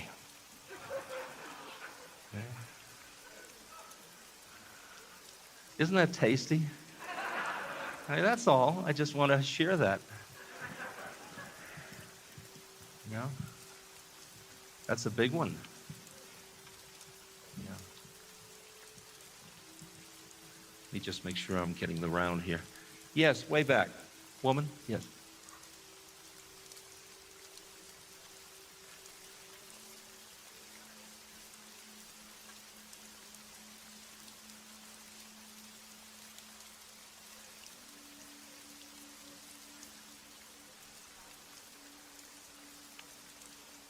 A youth suicide rate?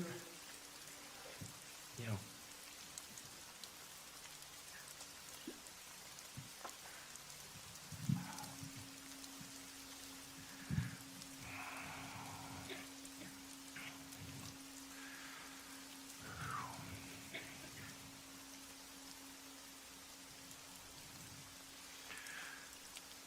Well, I think that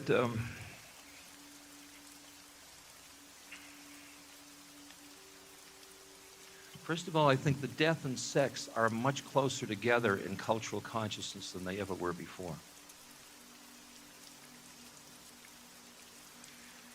And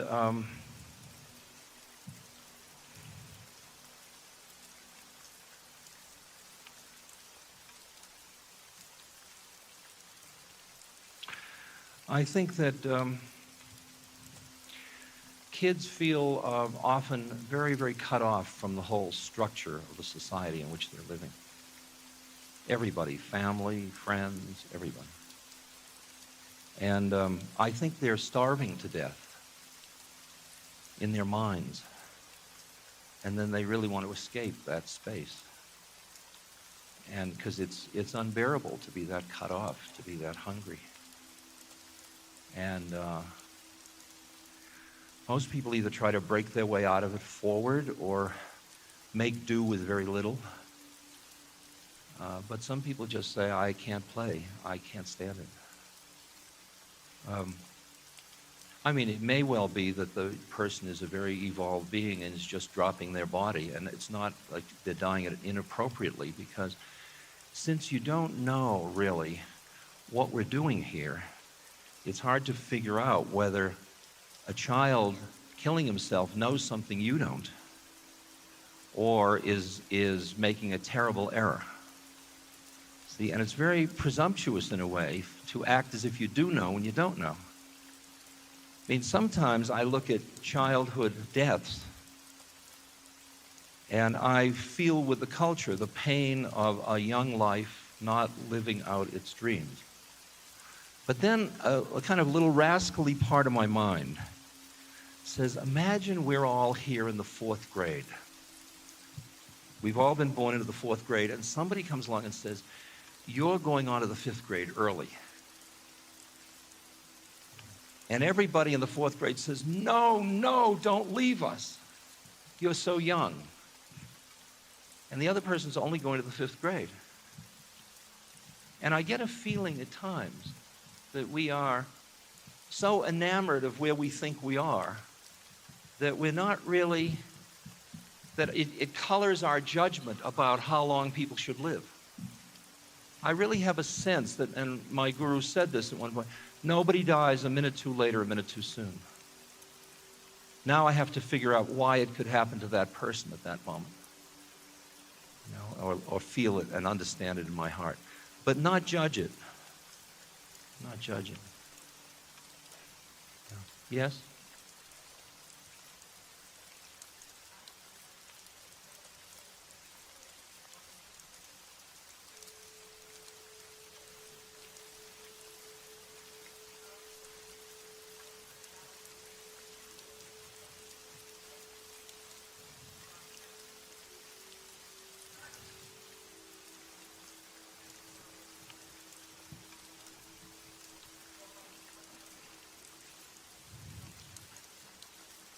I think you change a stigma by not holding it. That's the first thing you do. And if you're even against the stigma, it's got you. So it's a lot to get beyond stigma, to just be with the person behind the stigma. That's really what you're doing. But for you to do that, you've got to get beyond the stigma or your reaction to it. It's interesting. Questions? Sir. Oh, man.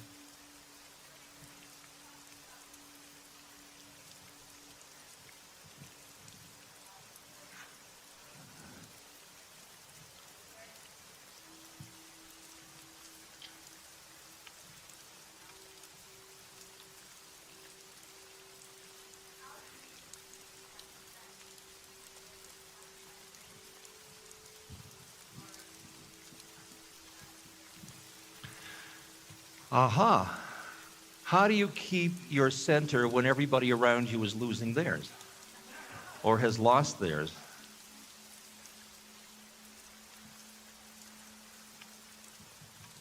Well, I'll tell you, what you usually do is you pick battles you can win now and then, and you don't go near the really heavy things unless you have to.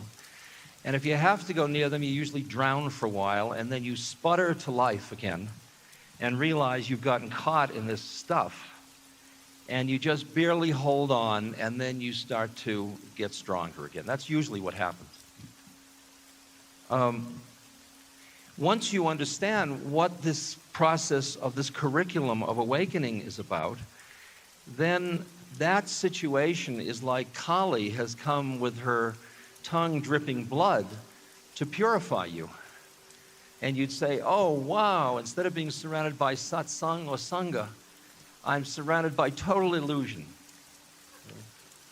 I remember the moment when I'd been thrown out of Harvard, and there was a press conference, because I was the first person in 6,000 years to be thrown out of Harvard.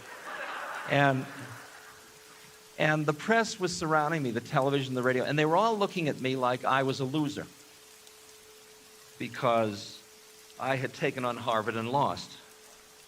And I felt like somebody who had lost a big fight and would now be sweeping the gym. But the predicament was that inside myself, I felt like I'd won. And I said, because I was now connected with this deeper spiritual truth in my being. And I said to myself, the psychologist in me said, that is psychosis. When everybody thinks one way and you think another way, you should give yourself a second opinion.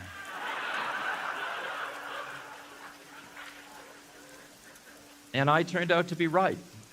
I thought, if it's psychosis, here we go. Because you can't deny your inner truth just because it happens to be psychotic at a cultural moment in history. Because what psychosis in one moment is sainthood in another. Not always, but questions. Sir? The practice of meditation in my life.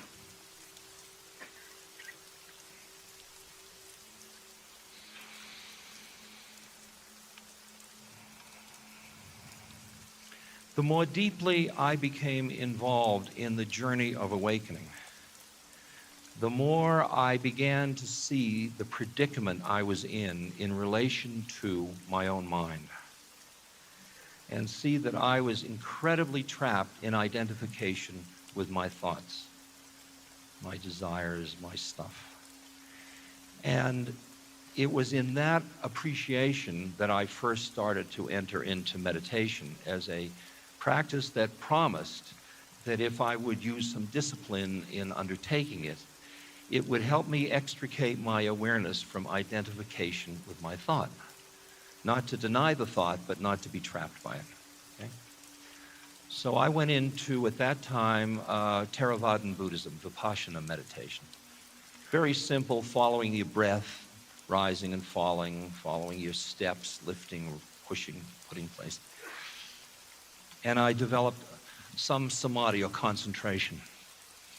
And then you take that concentration and you start to examine your mind with that concentrated mind, and you start to break through into other levels of awareness.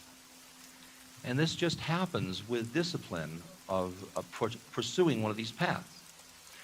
What happened was, over years, I've practiced very many different kind of meditation strategies. And I'm a kind of an eclectic dilettante, jerk.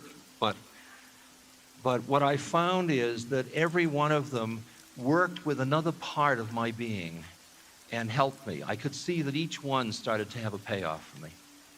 And I started to be much more interested in a whole lot of other kinds of meditation practices, many more devotional, a lot of different kinds. Am I dealing with your question? Yes?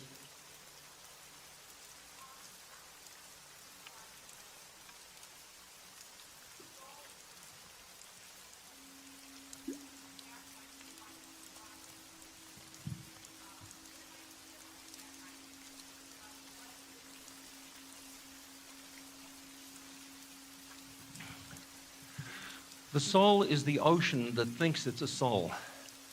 The thought that it is a soul is what reincarnates. Okay. I mean, it's still a drop in the ocean, so it's still whatever it is. It just isn't, you don't stand inside of it any longer. You're the whole ocean. Yes. Oh, I'm sorry. Yes. Okay. I didn't turn. Isn't that nice?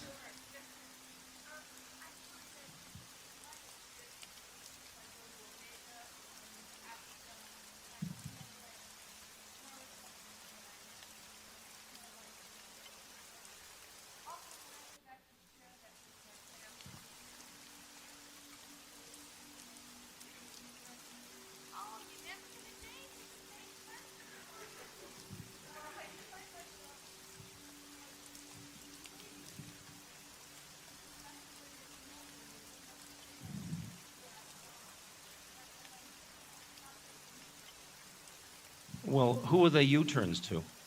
I mean, you're watching it all.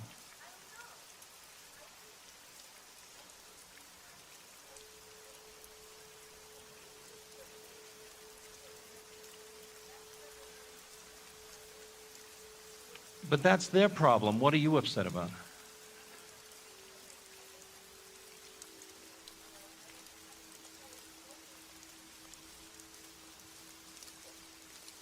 Well, as you do inner work through whatever method you do, you become different. It's not like you have something, it's you are something. Or you open to a deeper part of what you are. And that isn't exactly takeable away because it's what you are, right? That's their problem. If you get caught in it, that's your problem. You're saying, I get caught in their judgments of me because I'm trying to convince them I'm right, you said. I would say you hold what you believe and be what you believe. One of my friends called from a mental hospital and he said, you know I'm the Buddha. He said, but when I tell my mother that, she's not the least bit appreciative.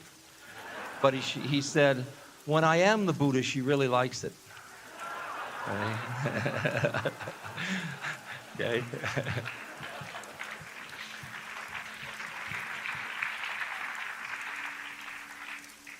Yes.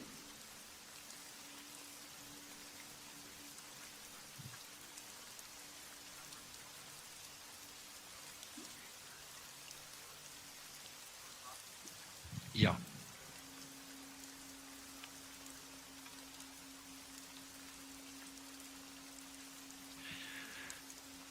Right. He said that in talking about the chakras, he's heard me talk a lot about the lower three and a little bit about the fourth, but he's heard precious little about the fifth, sixth, and seventh. Well, that's because I talk from where I am.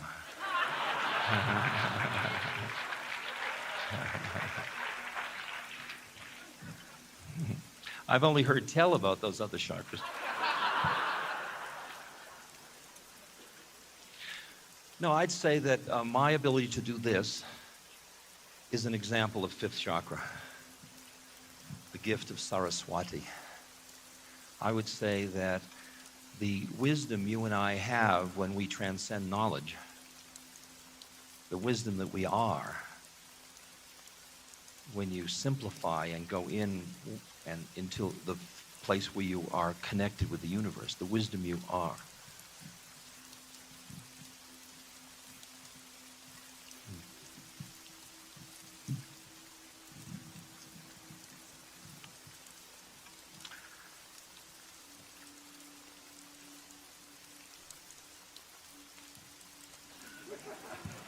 I love that.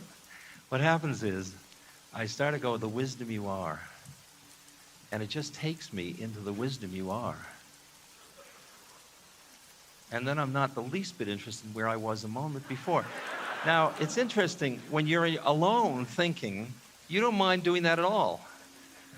But we are with each other, we keep feeling we're supposed to be linear. I get you, and the second point is, and I watch myself being very frustrated with me because I'm not more linear, but yet I don't think linearly at all. And the fun is, since we are recognizing a space of our consciousness by being together, The nonlinear as well as the linear does the whole process. What was the question I was just responding to?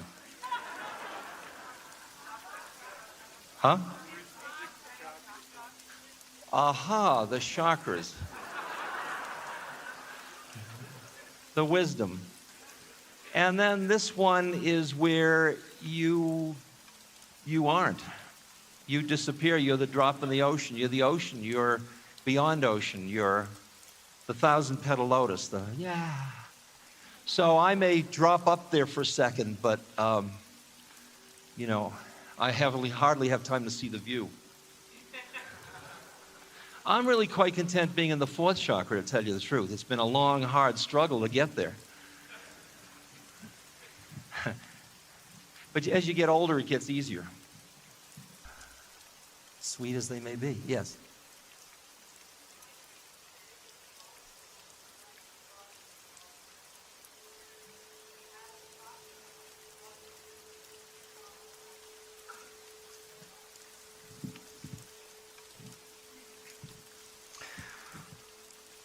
Well, the beauty of the Guru Kripa is what I was talking about before with the imaginary playmate. What I have is a being with me all the time who is a mirror showing me what I still have to do or where I still might be holding, because I see something when I look at him.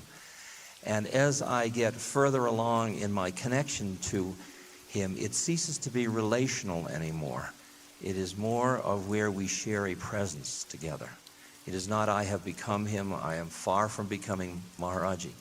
And he's dead and I'm alive. I mean, we are not one. And yet there is a way in which that presence is transcending the way in which I am a seeker and he is a guru. And that's a very delicious stage of my existence at the moment. Yes. Yes.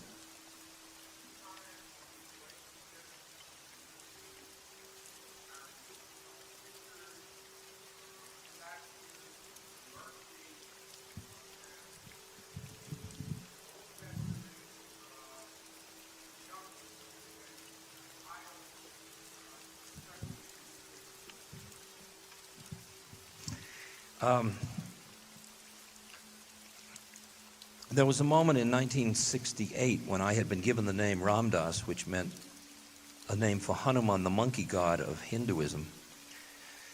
And I was living at a temple, and I went to a nearby temple, and I sat daily in front of this 8-foot cement orange monkey with his chest ripped open, in which were a male and female form, Ram and Sita. And he had a mace over his shoulder.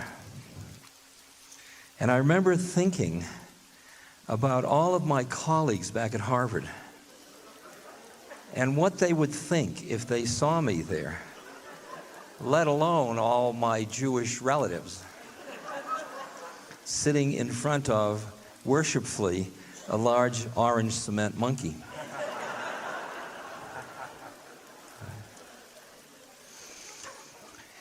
But what I was doing a very ancient spiritual practice, actually, which is the practice of devotion, which uses dualism to go beyond dualism.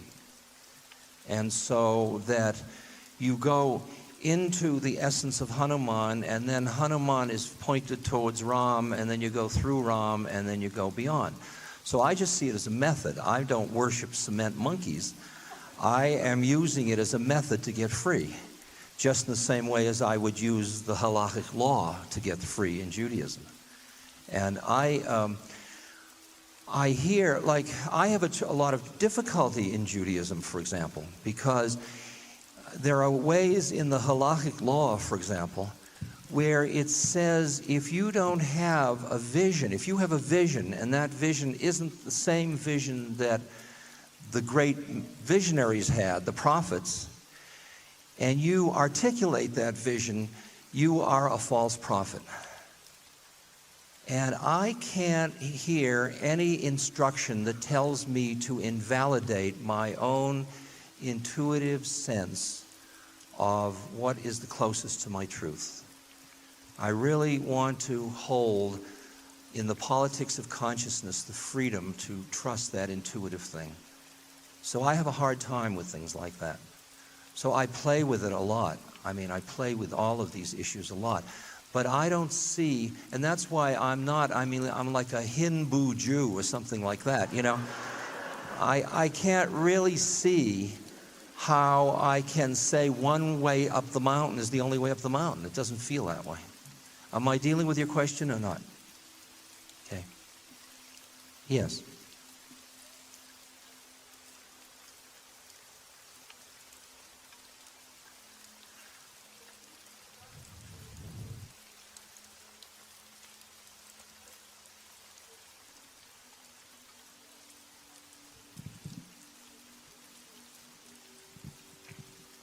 She's asking about the experience of emptiness and the comparison between the experience of emptiness you might have with psychedelics, or entheogens as they're now called, and or meditation, right? Is that the question?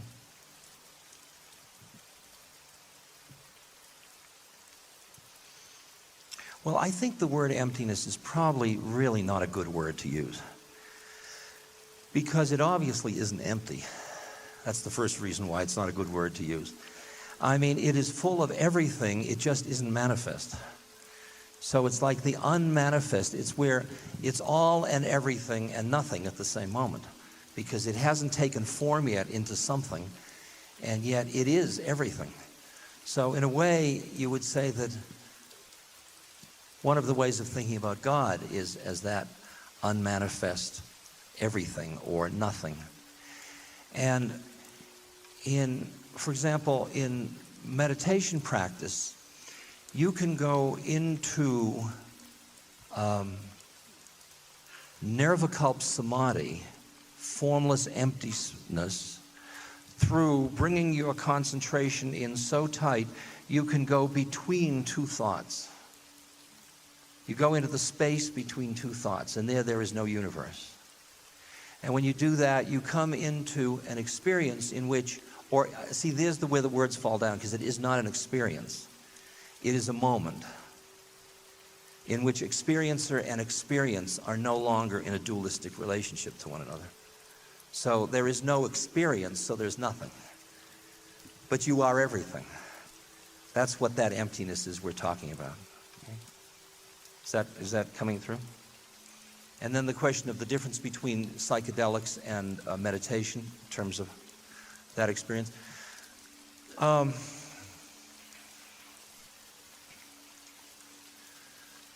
I don't know that I'm really clear in my own mind about it. I'll tell you what my guru said, which I thought is pretty interesting. He said, your medicine, meaning LSD, he said, it would allow you to come into the presence of Christ and have Christ darshan. You could be with, he said, but you could only stay for 2 hours and then you'd have to leave. He said, it would be better to become Christ than visit him, but your medicine won't do that. Okay. So what I heard was that the medicine was an astral analog of emptiness rather than emptiness. But to me, that was still pretty useful along the way. I still like having 2 hours with Christ. Okay, is that dealing with your question? Yes.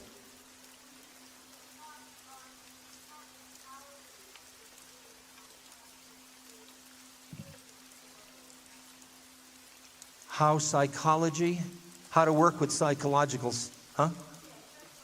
Psychodynamics, yeah. Well, I now see psychodynamics as structural things of the mind. Where are you? Yeah. Structural things of the mind.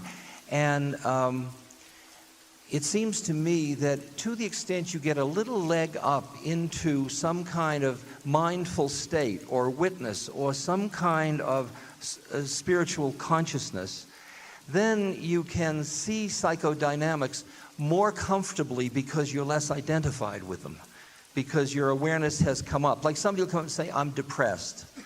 And I'll say, are you really depressed? They'll say, yeah, I'm really depressed. I say, are you totally depressed? Yes, I'm totally depressed. I say, well, is the person that's telling me you're depressed?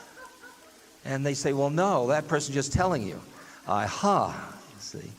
Say there's a part of you that isn't depressed. And as you cultivate that part, actually, through practices, you get to the point where you can deal with the psychodynamic stuff much more lightly than when you are totally identified with it. So my sort of snide comment has been, if you want psychotherapy, be sure you don't go to somebody who thinks they're a therapist. See, because if they think they're real, then you must be real as the client. And who needs to be a client all their life? So be careful. It's human being meeting human being through the vehicle of massage or therapy or whatever it is.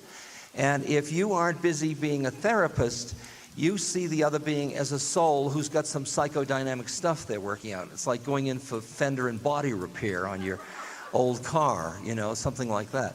And you're very compassionate towards it, and you don't belittle it, but you don't make a life's work out of it. Sir? Relationships. Relationships, spiritual. Oh, you're going to tell me the question. Go ahead.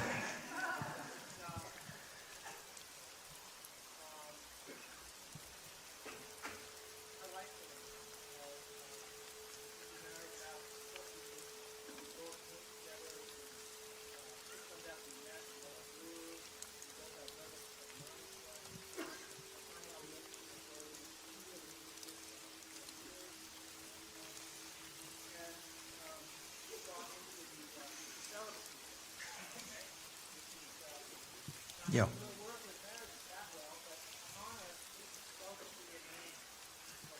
Got it.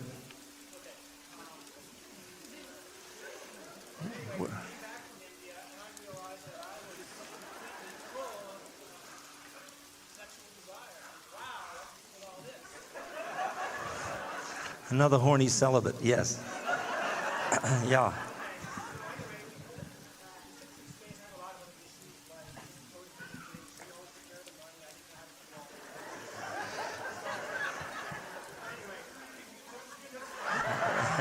I'll repeat the question in a second, in a paraphrased form. He's getting to the question.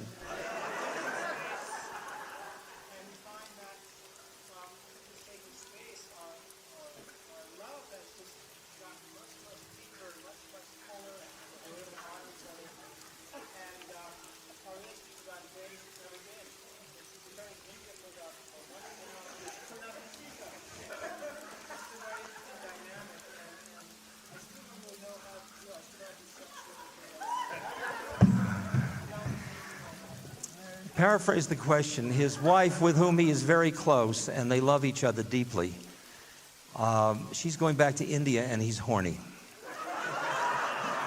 That's part of it. That is part of it. Huh? Is that part of it?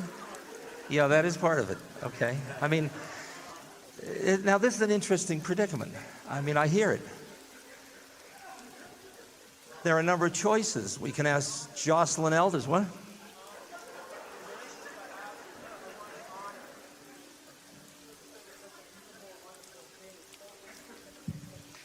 You can honor her spiritual chastity, but you've got to be honoring your own truth as well. There is the conflict, yes. That becomes the spiritual practice right there, that tension. And your job is to extricate yourself from that tension to the point where you don't care which way it goes.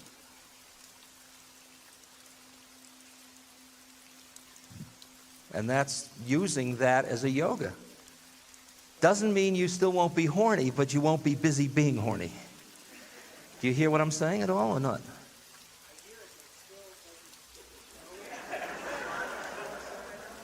What? You know all this stuff. I mean, what I'm hearing is that you and your wife have tasted very deep spiritual truth with one another, and you've experienced it in part in a celibate environment in India. And when you came back here, you realized that there was a lot of stuff that had been pushed under the rug that was still around in you. And you were working with it, the two of you were working with all of this as well as you could, but it gets very complicated. And at some point, she decided, now maybe I got it wrong there, she decided to go back to India.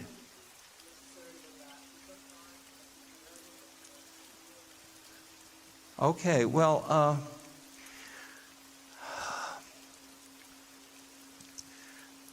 see, when people come to me, for example, this isn't your case, but they come to me and they say, should I get divorced or not? I always say, since they came to me as a spiritual person, I say, it doesn't matter. They say, well, it matters to me. I said, well, there's the problem.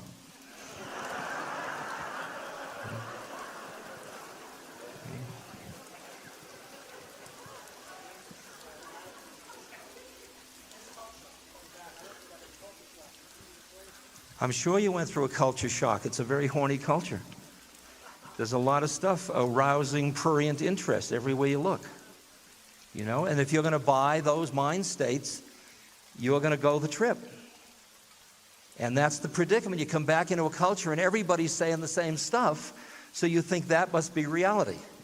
What it is a conspiracy of a culture to define reality a certain way. And the game isn't interesting enough to be caught in those kind of traps. It's worth working on yourself not to be caught. Doesn't matter which one you do. Not satisfying you, but we're working on it. Questions? Yes.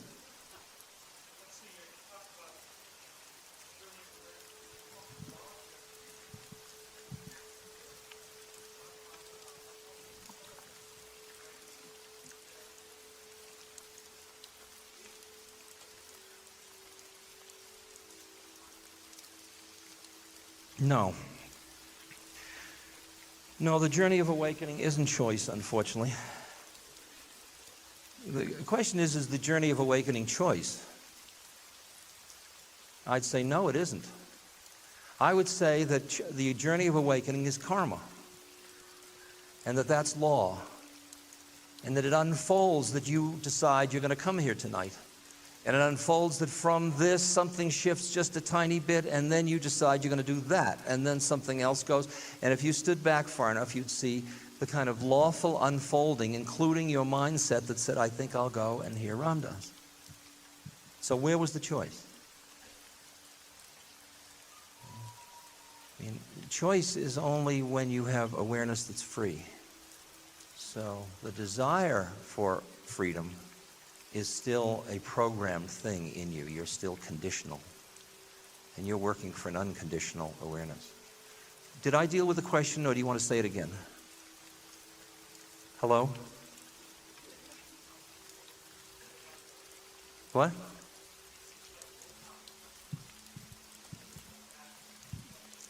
Well, willpower and concentration, like I talk about discipline and all that, I kind of think that's all kind of bullshit, actually.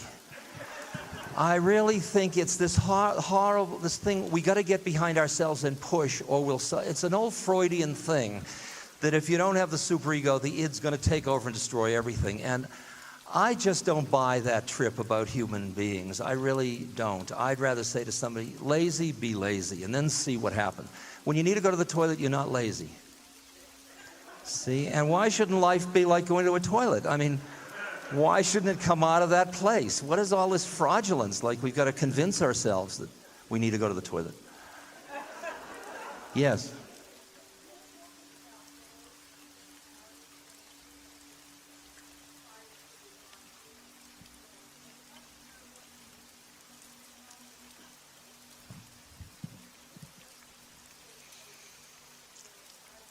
She's asking about channeling, whether I think it's a tool for guidance, or is it useful, or is it whatever.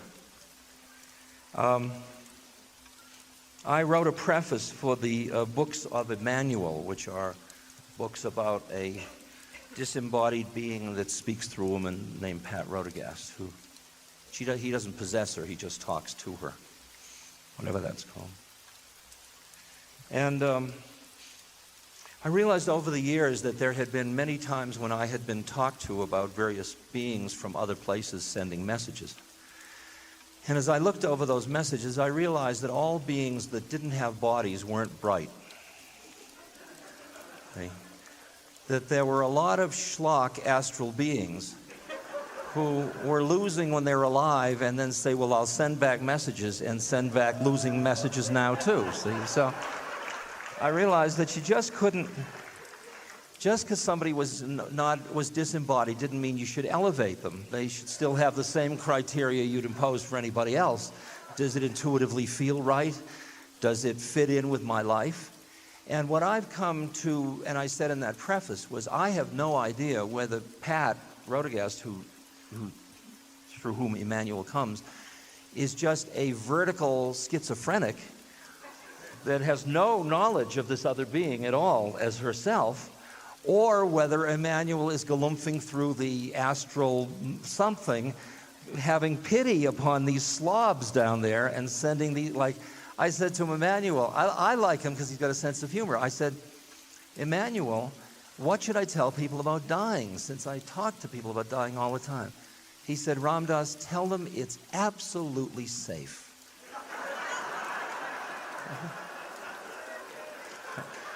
I mean, that is a jewel. It's worth it to accept astral beings just for that one-liner. I mean, he said it's like taking off a tight shoe. Fascinating. So what I do is I listen to stuff that comes by my consciousness, and if it's useful, I use it, and if it isn't, I don't have to judge it. I just say I don't have any business with that. Okay? Sir? About?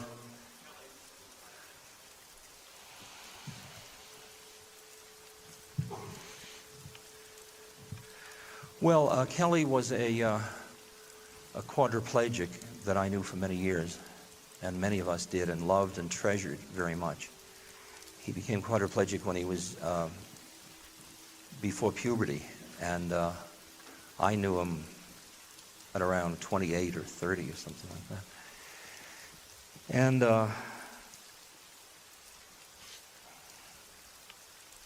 when I met Kelly, Kelly was brought to the hall, and he was in a wheelchair, and he was back, and he was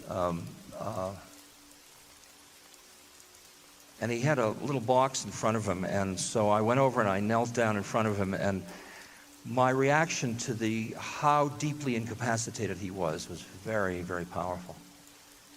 And he processed out that he wanted help with his anger. So, I mean, it was like the contract was made. And I realized that if I was going to help him with his anger, I had to get through my reactivity to his predicament, because I was so busy responding to his symbolic value that I couldn't get to him behind it all. So that took me I'd say about 6 months of seeing Kelly and visiting every few weeks or whenever. And we got to the point where I didn't even notice, I mean, I didn't have to notice that Kelly was quadriplegic at all. We just looked into one of his eyes, and he spelled out letter by letter on his little board, the words he wanted to say. And it was just like talking to any of you. It's just a different rate and a different sort of way of doing it. And as he and I made contact behind his illness, then we could both look at the anger from a non-angry place. And he really did change tremendously. He showed incredible spiritual growth. And then he got to the point where he said, I think I've had enough of this one. And the predicament was that he couldn't move. He was totally dependent on other human beings to keep alive. So none of them could afford to help him die without putting themselves in a tremendously high-risk legal situation. So I said to Kel, well, the only thing you could do, because the only control he seemed to have was with his throat muscle, the only thing you could really do is stop eating. He said, could I do that? I said, sure. So he did. He stopped eating, and he went for, I mean, I assumed after 2 weeks he would, but he went like 40 some odd days. And then it turned out that I didn't know, but he had been eating sucrose and fruit juices and things. He hadn't been really fasting to death. And so he was getting upset. He said, would I be upset with him if he ate? I said, of course I wouldn't. I want you to stay around. I think you are a precious commodity. I think you're a living saint in my life, and I want you here. You got to do what you want, and I don't take away your freedom to do it. And so then he did 2 weeks without anything. I think just water. And he got very, very weak. And then he said he really wanted to go, and he had asked somebody to help him, and that person agreed to help him. And he died. Is that the question you're asked? Yeah.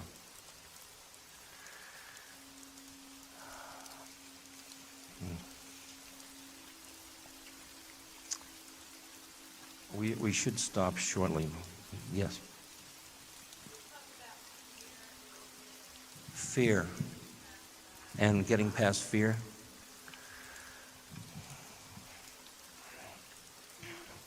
I'll tell you, it's 11:05. We'll go 10 more minutes till 11:15, then stop. Okay? And those of you that need to leave, oh my God, it's 11. Go.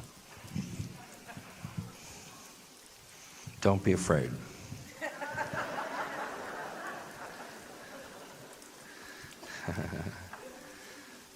But if you're afraid, stay. So I'm going to talk about fear.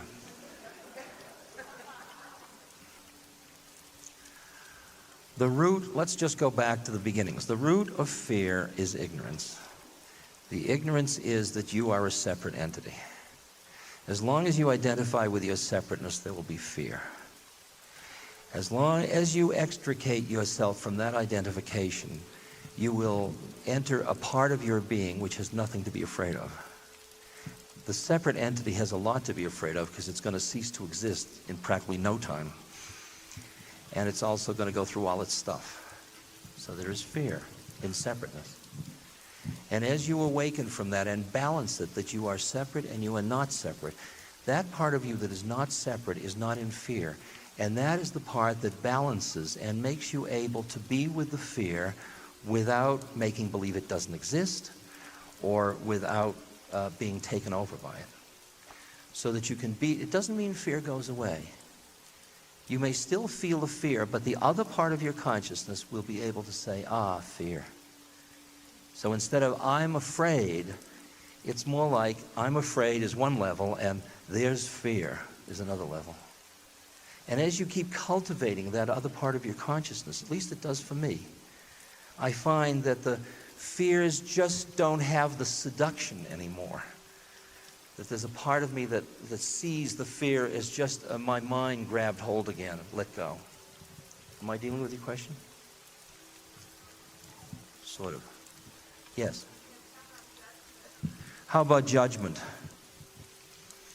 It's a terrible question.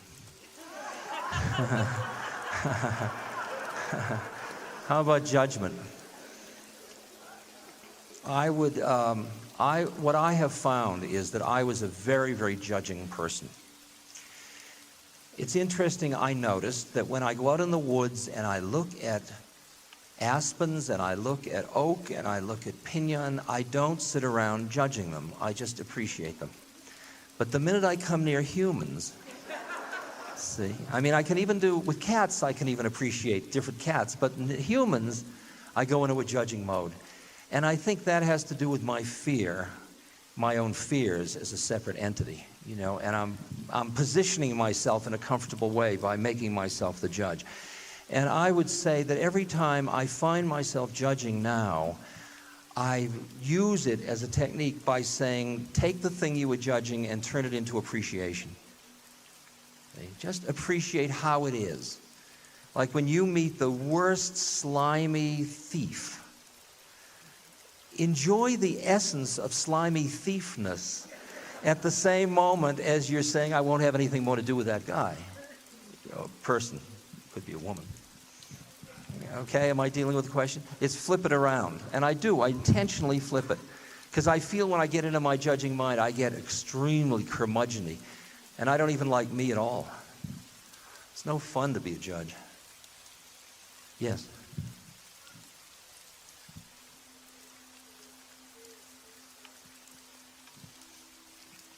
What would I say to young people that want to use drugs?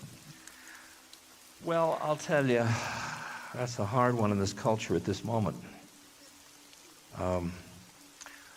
I would say, if they would ask me, I would say a number of things. I would say that there are different stages of life, and there is a stage where you have to get your act together on the ground floor, developing your somebodyness. And it may be a little premature to go after your nobodyness until you get your somebodyness in order. That's one of the first things I would say. So just get your scenario in order. When you're busy with your sex life, economic life, family independence, that's a hard time to be also experimenting on your consciousness. Might not be the optimum moment for that. And then if you are going to do that, then I would invite you to get educated as well as you can about what leads to what and what to not lead to what. And when you're being educated, you will see that the things that we have realized are that set and setting are terribly important to the nature of the experience that one has with psychedelics anyway. And the predicament is that the setting in this culture has a lot of paranoia connected with it. So that when you start to experiment as a young person, you've got to realize you're doing it in a culture that is really hostile to what you're doing. And that's going to be something you're going to take into the session until you're a real master at not getting caught in stuff. So I would say this may not be the optimum culture for that kind of experimentation at this moment. If you are, after all that education, you're going to do it, then I want to help you create as safe and deep and useful a space for that experience as you possibly can have. And I hope you would share with me what you have, what happens to you, both the pros and the cons, and let's stay connected. Because my models and judgment about it all can cut me off from you if I'm not careful. Yeah. Okay.